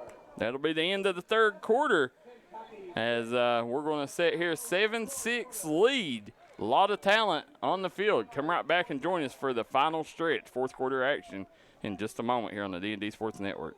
Hey guys, I'm Michelle Hackworth, owner of Treasures on Main. We're located in the OGC Murphy building on the corner of Court and Main in downtown Paintsville. We have over 20,000 square feet of antiques, collectibles, glassware, primitives, and so much more. Now, to get in touch with us, you can get on Facebook at Treasures on Main Paintsville or give us a call, 606-789-1661. I sure hope to see you soon.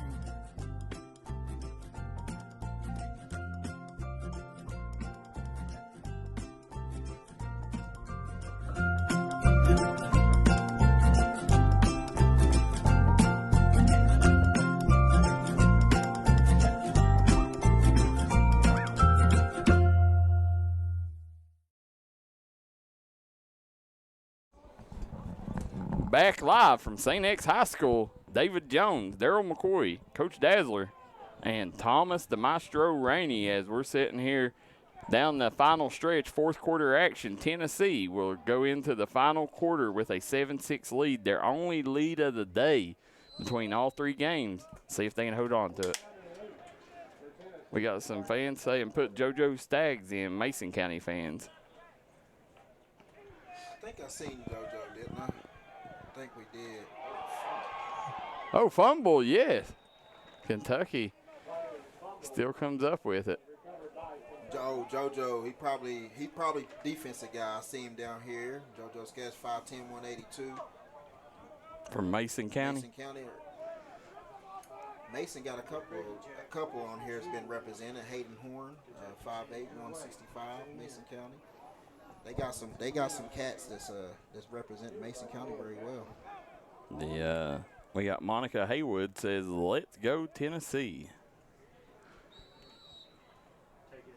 So Kentucky coming out under center. Let's see. They elect to. Hey, they got new quarterback in, number 7, Tyree Stoner, 5'11", 175. He be going to where now? I think he said Madison. Yeah, Manual. DuPont. Is it DuPont? DuPont. I don't know how to say it because I be saying one name and then it's another name. DuPont Manual, I think. Yeah. Then they have, cause I think my boy Keenan Burton went to school there. Yeah, he did. He didn't go at Manual. Yeah, he did. He did. He sure did. Here we go, Stoner. Hands it off. And he got some lane. Uh-oh, cuts up the middle.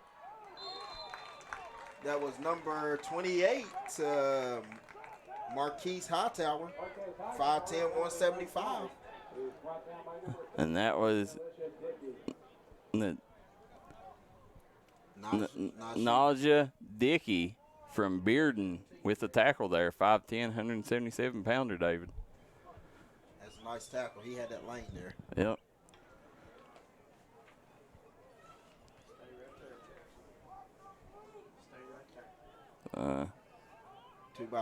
Two by one set. We got a tight end on the line. Hands it off.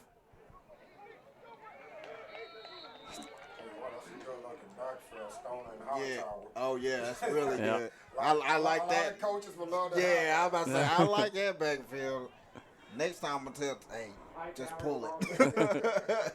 Stick it in his gut, pull it, go. Cause I'm gonna tell you, if he get moved, he going. 7 can move. Was it Tyree? Yeah. He can move now. He can wiggle. He looks like So he's well put together. Is his dad the head coach at Manual? I believe so. Okay. That's like me. My son, the dog too. He'll play for me where I'm at. Nice pass out. Ooh, nice move. That was number 24, Corey Warner, 5'8", 156. He is actually from here, St.X. Oh, okay. He'll be playing here. So is anybody on Kentucky from Scott County they're wanting to know? Scott County. I haven't seen anyone from Scott County, I don't believe. Which they may be another name that I don't know. Yeah, there may be different middle schools that we don't know. I'm not sure of. If you let us know some of the middle schools, we may be able to help you out. The score is 7-6. Tennessee on top with 10 minutes to go. Tennessee leads Kentucky 7-6. Kentucky has won the 6th and 7th grade games, and they never gave Tennessee the lead. This is the first lead Tennessee's had, guys. Can they hold on to it? They got 10 minutes to finish this thing off if Kentucky can't come back and do some damage here, David. Let's see. You got that quarterback, Stoner, back there. You got Stoner and you got Hightower in the backfield.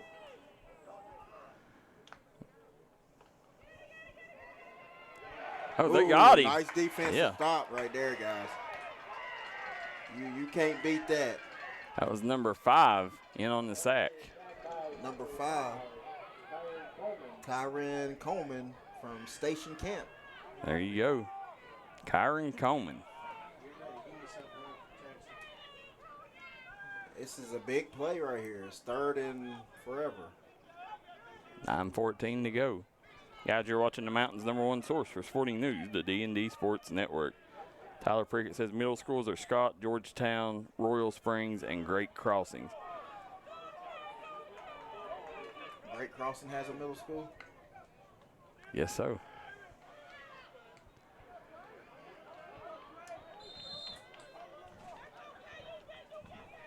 Yeah, I don't know. That was number 10, I believe, Trey Segwit, however you say it, Segwit, 5'6", 139 from Browning Springs. Browning Springs has been well represented here today. You got all kinds of JoJo Staggs fans said, put him in, let him work his magic. I want to see this kid. Hey, yeah, I do too now. Hey, y'all, what position does he play? Is he on defense or offense? Let us know there. It don't have it on here. I think so, yeah. He's down here. Don't have it.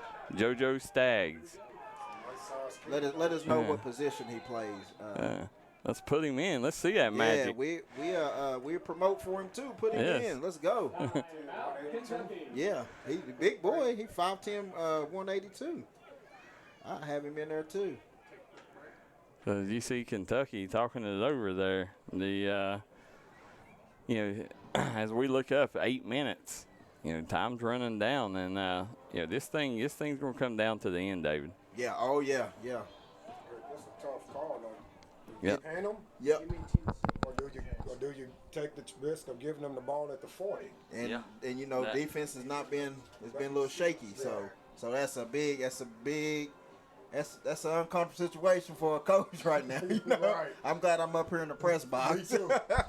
No, you want to know why? Because I've been up under center. We would have got in there. You hear me? Well, with Briggs, or I would have got kicked out or the game.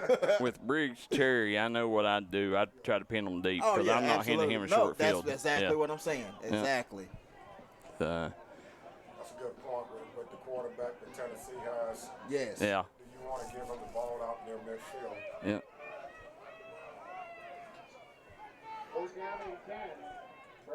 They're going to go for it.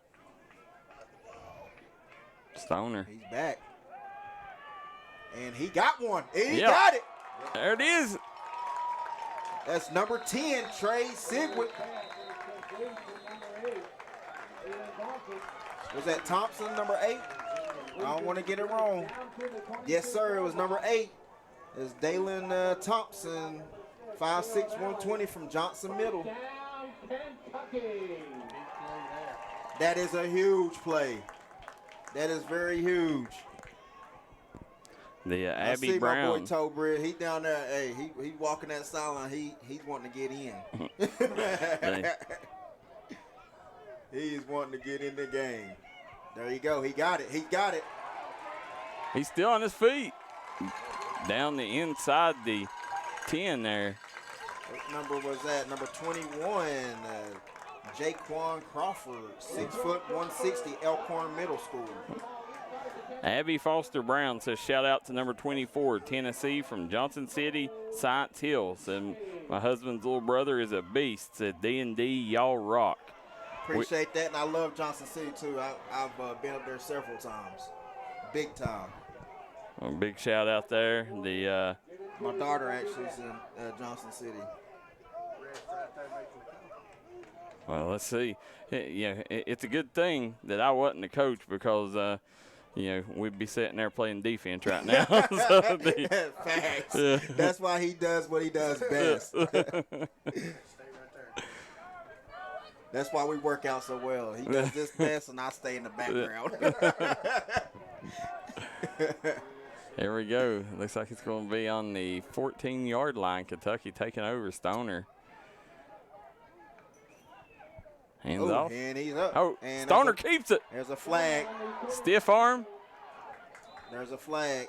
Ooh, Stoner's ankle. Looks like he may have hurt it. Looks like it's going to be on Kentucky. It's in the God, how many times have we heard Colin Williams' name?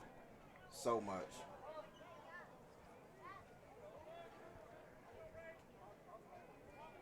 This here, David, we're batting 100 right now with our offense and defensive MVPs. This is going to be a little harder. Yeah, I don't know if we can be able to get this one on point. We batted at 100. We all picked the same one. We ain't even talked to each other, And now this one is going to be tough. Yeah, this one it's going to be tough. So this Tennessee defense, I don't know.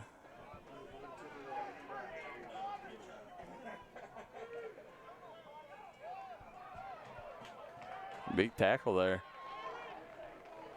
That's on the carry again, Jaquan Crawford. And that's a big boy, 6 foot 160. And look who it was in on the stop once again. Kyron Coleman out of Station Camp.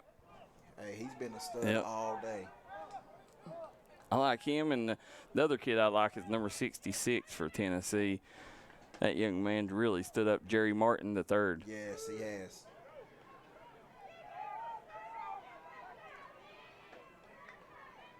Takes the snap, drops back.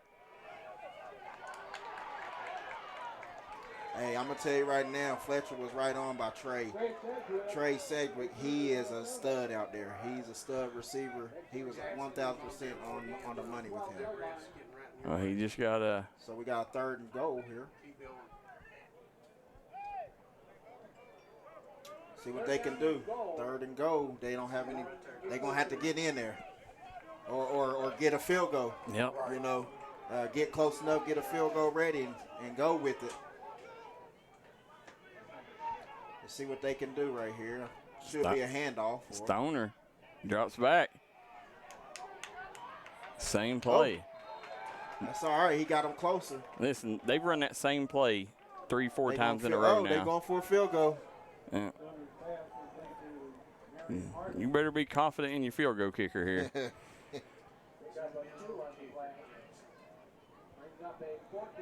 I mean, I remember one of my best coaches ever, Coach Rowe. He is never confident in the kicker.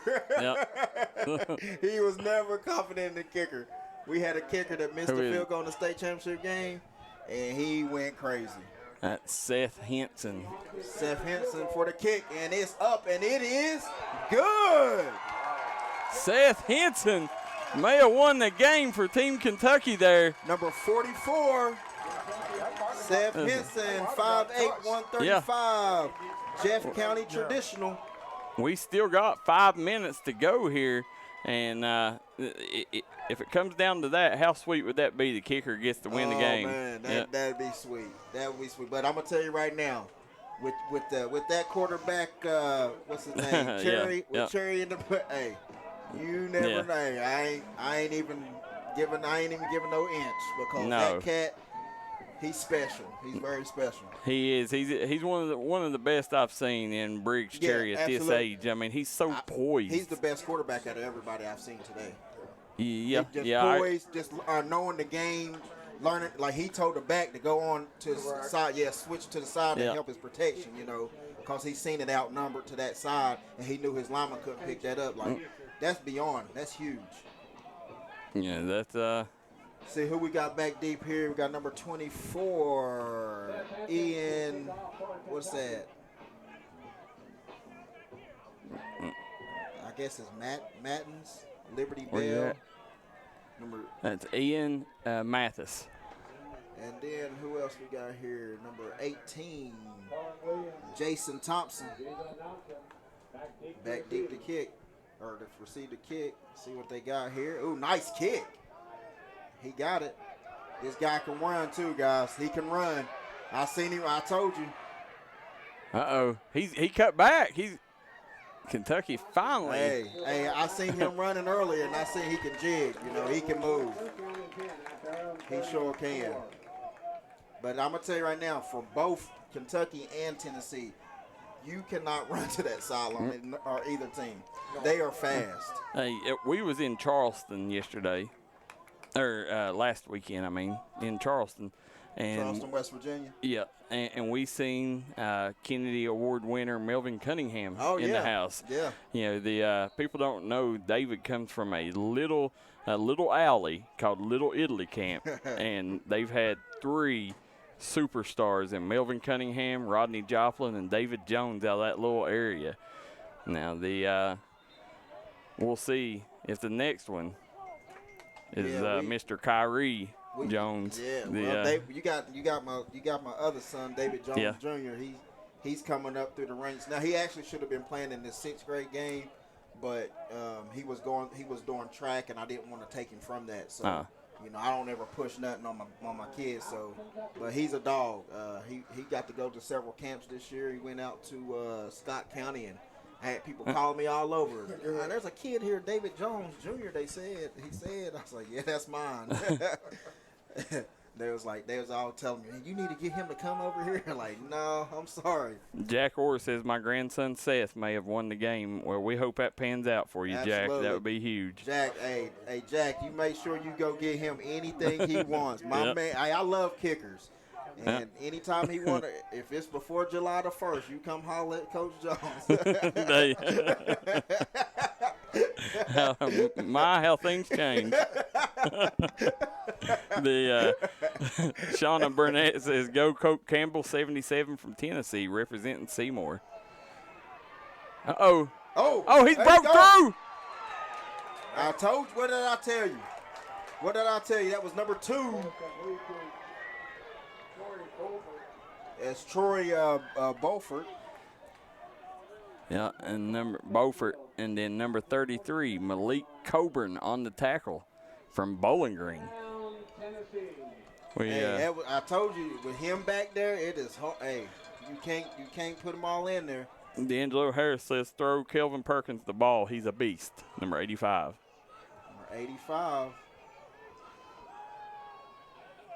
Ooh. Nice catch there. Most of them they're playing back. They need to put somebody up underneath. They're trying to keep everything in front of them. Windows. Give him that cushion. This kid can a lot of high school. Yeah. He's gonna pick you apart. He's gonna take what you give him. That's exactly right. He's sitting back there gonna pick you because he can. Cover and uncover. Yep. If you're just tuning in, the score is 9-7. Kentucky on top of Tennessee, and we are down the final stretch. Fumble! Oh! I think Tennessee got it, didn't they? Yes, they did. Yeah. Hey, he hit perfect on there. He hit that ball perfect. That would have been it. That would have been the game changer right there. Well, the score is 9-7 with 3:20 to go. Let's see if Tennessee can punch one in here and get the lead back, or if Kentucky will keep the lead. I can see him showing up making a play around this time. Oh, yeah. That's exactly right. Who are you saying, right. Coach? Number 3 for Team Kentucky. Okay. Yes, that's Cam Thompson. Yeah, that defense Cam Thomas. Thomas, I'm sorry. He just got offered by EKU also. 8th grader. D1 offer. Uh-oh, there you go. He's got field. That's a great tackle, though. Great open field tackle. That was number 30. Yeah, you got two of them, Carter Booth. I think that was Tyreek. Or Tyreek King. One from Georgetown, one from Catholic. Tennessee with another first down, moving the chains. Got 2 minutes and 30 seconds to go in the fourth quarter. Let's see what Kentucky can do right here. See if Tennessee can take it down and capitalize off of this and come out with the victory. The streak is on the line. Cherry. Hey, listen, they've been running this same play every time. It's pitch and catch. They've been running this same play every time. And you know why they're running it? They're outnumbered. They need to get somebody over here in the flat, station them there in the flats, get that safety over top that corner right there. They destroyed that. You cannot throw that if you do that. About took the D&D Sports cameraman out there. There you go. I told him to be ready. He said he's ready to run. Yeah. Gotta move quick. Yes, sir. So 9-7 is the score. We got 1 minute, 43 seconds to go. Tennessee trying to punch it in. That's just like right here. All right, you see this right here. Bump him over. You need a bump. Because all they're going to do is can do that. But they open that up. Still on his feet. They can handle that. Yeah. You could be fine there. Get them out there because when you throw it out there to the flats, you're going to one-on-one them. You got to have somebody out there in the flats. When you sit there and look at Tennessee there, that was number 18, Jason Thompson from Emerald Academy. How many players does Emerald Academy got? I got to see this school. Got 1:09 to go in the game. 9-7 lead for Kentucky over Tennessee. And there's a there was a flag on the play. Hey, how big would it be if Bowers could come in and kick a field goal? We seen him. Oh yeah. All halftime, he sat out there and kicked kicks the entire halftime. And he had a big reception earlier that he scored the only touchdown so far for Tennessee. Yeah. See, right here. Yeah. Yeah, there's going to be a flag, I think. Let's see what they're calling.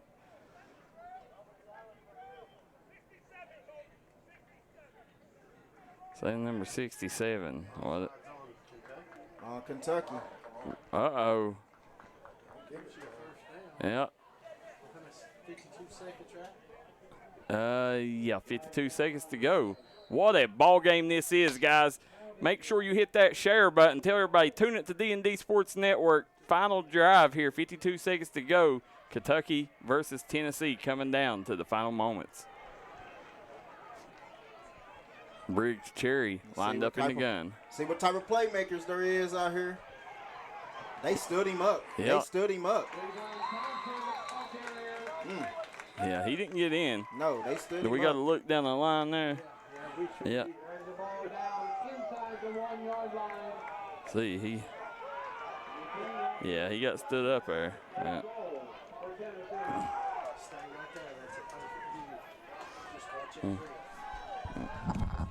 I think that ref would be in the way. Yeah. Timeout, Tennessee. Yeah, that's big. He got that first down. Yeah, he got 4 more downs to get 1 inch. Yeah, inch.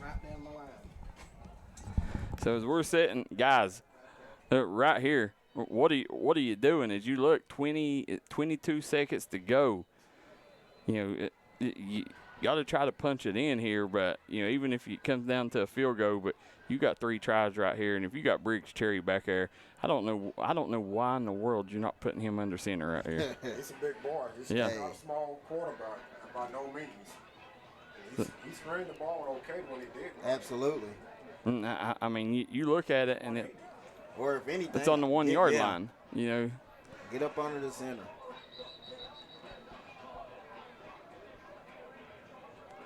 Let's see. We're going to find out what they do right here. And I'll tell you, Kentucky, they're not going to leave Kentucky any time left. It's the same situation Kentucky was in. Here we go. There's a great look here, Adam. Takes the snap, hands it off. Oh, big He stop. did not get it. Second effort. I think he did. No, he didn't. They already blew the Did they whistle. call it? Yep. Okay. Timeout, Tennessee. Another timeout. 15 seconds to go 15 now. seconds to go. They better kick a field goal. How bad is this They line? better kick a field goal. Go for the field goal. But Do you kick go it? if you go for a field goal now, you mess up, you still get the ball back. See, you see what I'm saying? Yeah. So I would go Yeah. for it, and I go for it now because you ain't gonna get a second chance. You're not gonna get a second chance when you go to fourth. Oh, we got two of the best coaches in their class here, Coach Danzler and David Jones. Coach Danzler, do you do what Coach Jones does? Do you kick the field goal, or are you going for It seems to be I guess it's a pattern just watching it that they're not getting on the center because neither team has done it. So with taking away from getting on the center, I would be like, Coach, I got 2 chances to get this right on this. I only need 2 points to win or whatever the score is, but a field goal wins it for me. Yep. And they got a great kicker too. He was out here. We seen him working all day. Bowers. Yes, Bowers. He's a great kicker. So we'll see. I mean, let's see. Monica Haywood says keep pushing, grind hard, Tennessee. The score is 9-7 right now. We got 15 seconds to go. 9-7 lead for Tennessee. Becky Scott says heart attack, Tennessee. It is. Hey, now, Becky, you understand how coaches feel in this situation. Look at this look down the line here. Here it goes. Here we go. They're going for it. Looks like they got numbers to the right. They got trips and running back to the right. They going to pass it. He's rolling out. He's got room. He's running it. Yeah, he's – oh. I think – Touchdown, Tennessee! Looky here. Briggs Cherry. Hey, with 9 seconds to go. Yep. Briggs Cherry rolls out. Yep. Race the DB to the pylon. And how fitting after how he's played today, Briggs Cherry coming up with the winning touchdown. He's a stud, man. Yep. And we got some laundry on the field. That's not good. Now, there's 9 seconds left. We'll see. Oh, I don't know. Oh, my God. That's Are they calling it? Are they bringing it back? No. That's stupid. Unsportsmanlike. There's all kinds of personal fouls. There's 2 or 3. Yeah. That's. Somebody took a cheap shot, probably. Yeah, that wasn't us. As a fan come by, and you just heard the Jack Dupree says, "I see you, Briggs, flexing." That's right there. He needs a flex. He needs a player. Yeah. Rico Hughes, he'll get it under control. Oh yeah, Rico gonna get it. He don't play that mess at all. And I'm gonna tell you, Toe Bridgewell too. He don't play that crap either. That's why he was the first one. He don't play that either. I'm glad to see this young man get up, bro. There you go. You get a good look here. As I mean, listen, there's 9 seconds left. You know, how many times they got 1 timeout. So each team's got a timeout. I'll tell you what though, man, that you just do not. That's that coaching in me. That's my, I'm over here, my heart beating. It ain't even me out there, but I hate to see kids try to do dumb stuff like that because at the end of the day, you know, these colleges looking like it. And it's been a good game. Yeah, it's been a great game. You do some crazy junk like that, they're like, bye. I'm going to move on to the next one. That's what these kids don't understand nowadays, They don't have nothing to hold their head about. No, they have nothing to hold their head down about. It's been a great football game from both sides. That's it. You got a D1 quarterback right on the other side that you're playing against. Yeah. And who made a great play? Absolutely, yeah. You got a parent going to the sideline, so I take it was probably Bofus because I think that's his father walking across the field. Yeah, his son the one that got hurt. Yeah. I seen him over there. You hate to see that because them two boys, Terry and what's the other Bofus? Beaufort, Torrey. Terry and Torrey Beaufort. They're going to go for 2 here.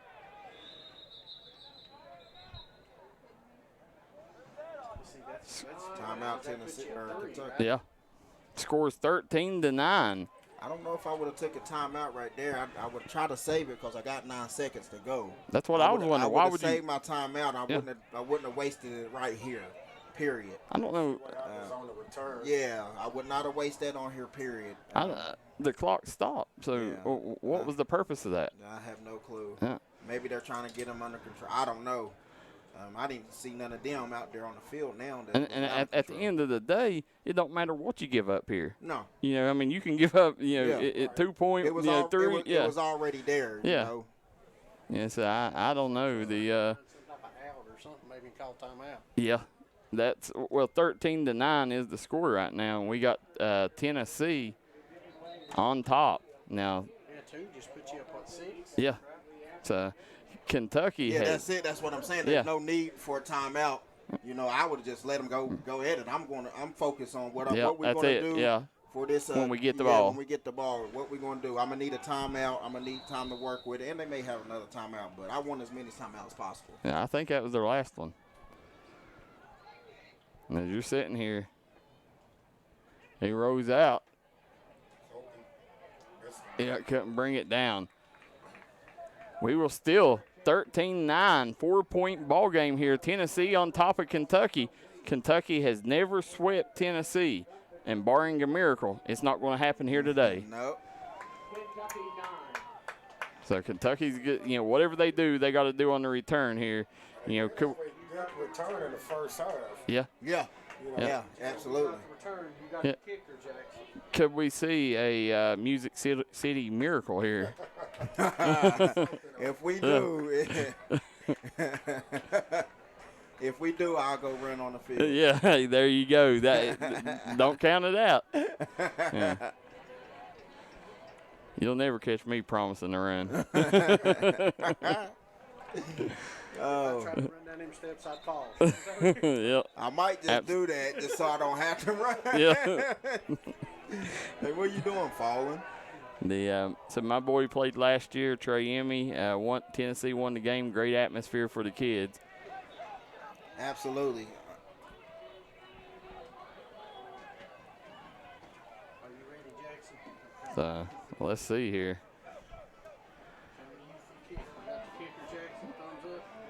Now, what was the penalty here? What are we doing here, David? Why are we up here in the? Look at this! Wow! Have you ever seen this? Look where they're kicking off from. Yeah, I've seen that before. What are you doing here? I mean, yeah. I mean, Just kick it out the back of the end zone. yeah. Touchback. Now, do you like the fact maybe Kentucky feels more comfortable, running a play instead of relying on the kickoff. And that's true too. Maybe they got the penalties on purpose. But if I was Tennessee, I'd swiv it. That's there it just is. like they're doing. Get some time off. Let it go. Yep. Get some time off the clock. Well, they didn't even start the clock, so still 9 seconds to go. Hey, relax. We're in Kentucky. Relax. So that sun beaming in on me now, y'all. Yep, 13-9 is the score. Tennessee on top. Seeing the coaches, I mean, they're still coaching to the last second here, and I like that. Yes, yep. me too. Telling everybody to get back. Even the Tennessee coach, who's got it? KJ? Got some good athletes. Anything can happen. Yeah, that's it. They sure Anything can happen.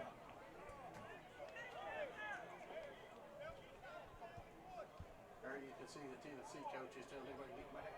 Yep. Yeah, they're all. Well, you see them right there. I mean, they're not wanting to give up anything long here.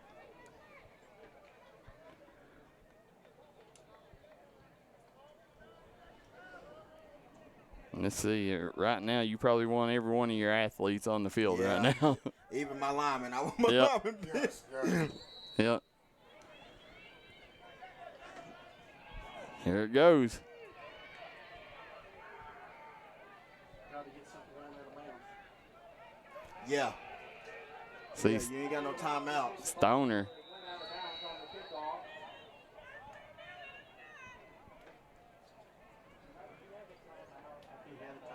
Yeah, Tennessee called the timeout there. Now you think about it. That right there is where that timeout that you burnt would have come in handy, because you could have picked up 20 yards, and called the timeout. But now, I'll tell you what Tennessee just did. They came out. I know what they was doing. They come out. They wanted to see what they was getting in. So now they're going to adjust to what they think they're about to do now. Yeah. So that's the thing. Now, if I was Tolbert, what I'm going to do, I'm changing it up. Correct. Because I already know what that coaches was their mindset, what they're thinking now. Oh, well, I still can't get over why Kentucky called their timeout. I don't last understand. time. I don't. I mean, I don't. And he did. He went the trips. Yeah, and that's what he did. So what you've seen is Tolbert did the smart thing. He changed it up. He changed everything. Disguised what he was doing there. Yeah. Here we go, Stoner. He rolls out. Ooh. Yeah, that's still going to be 4 seconds left. They'll have time to run one more play.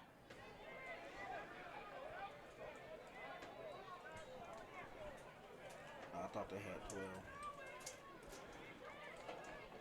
12. It's right here, I don't know. It's tough. I try to get something, long. I don't know about the you got a lot of athletes out there to, try to pitch and I try to get. We got here. We got 4 seconds. Yep. This is the last play of the game. Stoner. Quick play, pitch. He goes down the sideline, and they get it started. They pitch it back.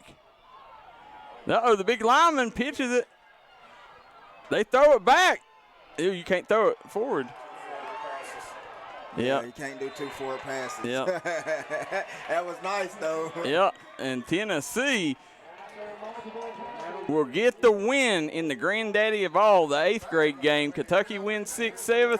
Tennessee wins the 8th grade game. I would have took it. What well, a game. I'm going to go ahead and tell you. Cherry's my overall MVP. Yeah. That's my overall MVP. Oh, so now you picking Tennessee. Now it's easy. So who picking Tennessee now? You go ahead. I was just saying my overall. I agree with you. Cherry, and then let's see. I'll go offensive MVP for Kentucky. I'm probably going to go with Stoner, I would say. It's going to be Stoner or Hightower, but I'm going to go with Stoner. I'm with you on that, too, either or. And then on defense, who you got? Defense side of the ball. I don't know, man. It was tough because there was no big. Yeah. No one just stood out to me on the defensive side like that. That was me. I have to go with the kid from Bracken County. What's his name? The kid Dalton Tarter. He was in on everything. Yeah. He was a linebacker. Yeah, you're probably right there. Because we called his name an awful lot there. Now on the defense side on Tennessee. Had it been that cat from where's it at? No, it wasn't him. But they was from the same. No. Yeah. He was the big boy in the middle. He was on the D line. I'm going Jerry Martin III, number 66. That's who I think was the best one. I'm with you. Yeah, and we could be completely wrong with this. Yeah, this is so close. I mean, it's just a great game. Yeah. Congratulations to both coaches. Absolutely. Congratulations to all these kids here. I mean, this was a very close game, and this is a memory of a lifetime. These kids will never forget this. Absolutely, man. I appreciate you guys having me. Hey, I appreciate you, Coach, man. Yeah. Good luck this season, and I'll be seeing you on the 16th when we get some passing in and try to get our programs a little bit better. I want to go against that speed. I'm trying to get ready for some guys. So, we look forward to coming up to the Lexington area and like you said, getting some reps in. And then looking forward to the trip to Pond Creek. Yep. Yeah, hey, like I said. We both take a trip this year up there. Yeah. Yeah, I go before you. Home coming for you. Yeah, they hate me. When I come and I'm on that other sideline, they hate me. I'm going to tell you that right now. They hated me when as soon as I left. Hey, the only one like me is Philip Haywood. I understand that with my whole heart. I know that they don't like me down there, and I don't care. Because I'm going to go there and try to beat them. That's what I'm going to do. I think it's going to be a great experience, and I'm looking forward to going there. Well, both of you guys, I mean, two of the best in the business, and y'all got a lot more in common than you think. Both of y'all are going to leave Pond Creek with an L. Nah, Coach, I do appreciate you coming up and calling the game with us, and definitely got to. This right here was one of them games that you'll always remember. 9-7 game. Tennessee went down, punched it in there at the end. Ended up after trailing most of the game. Yes. Still in the show there at the end, and it's something that these boys right here, they'll take with them going forward, and they'll never forget this game. Absolutely.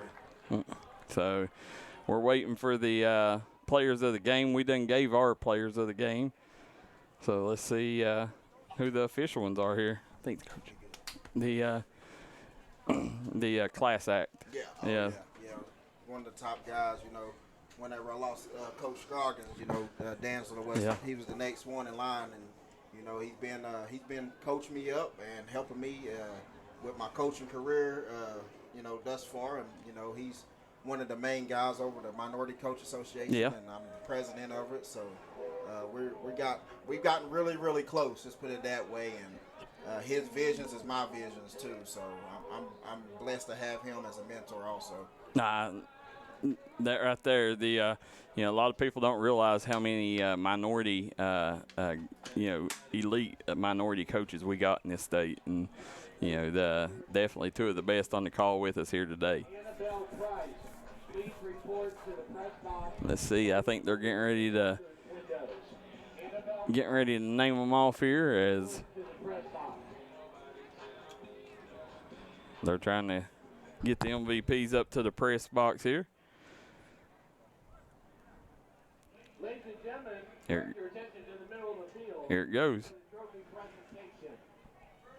We know we got one, right? Congratulations to the Tennessee Future Stars and Coach Lockhart. Final score today, 13-9. 13-9 final. Tennessee takes down Kentucky in 8th grade game.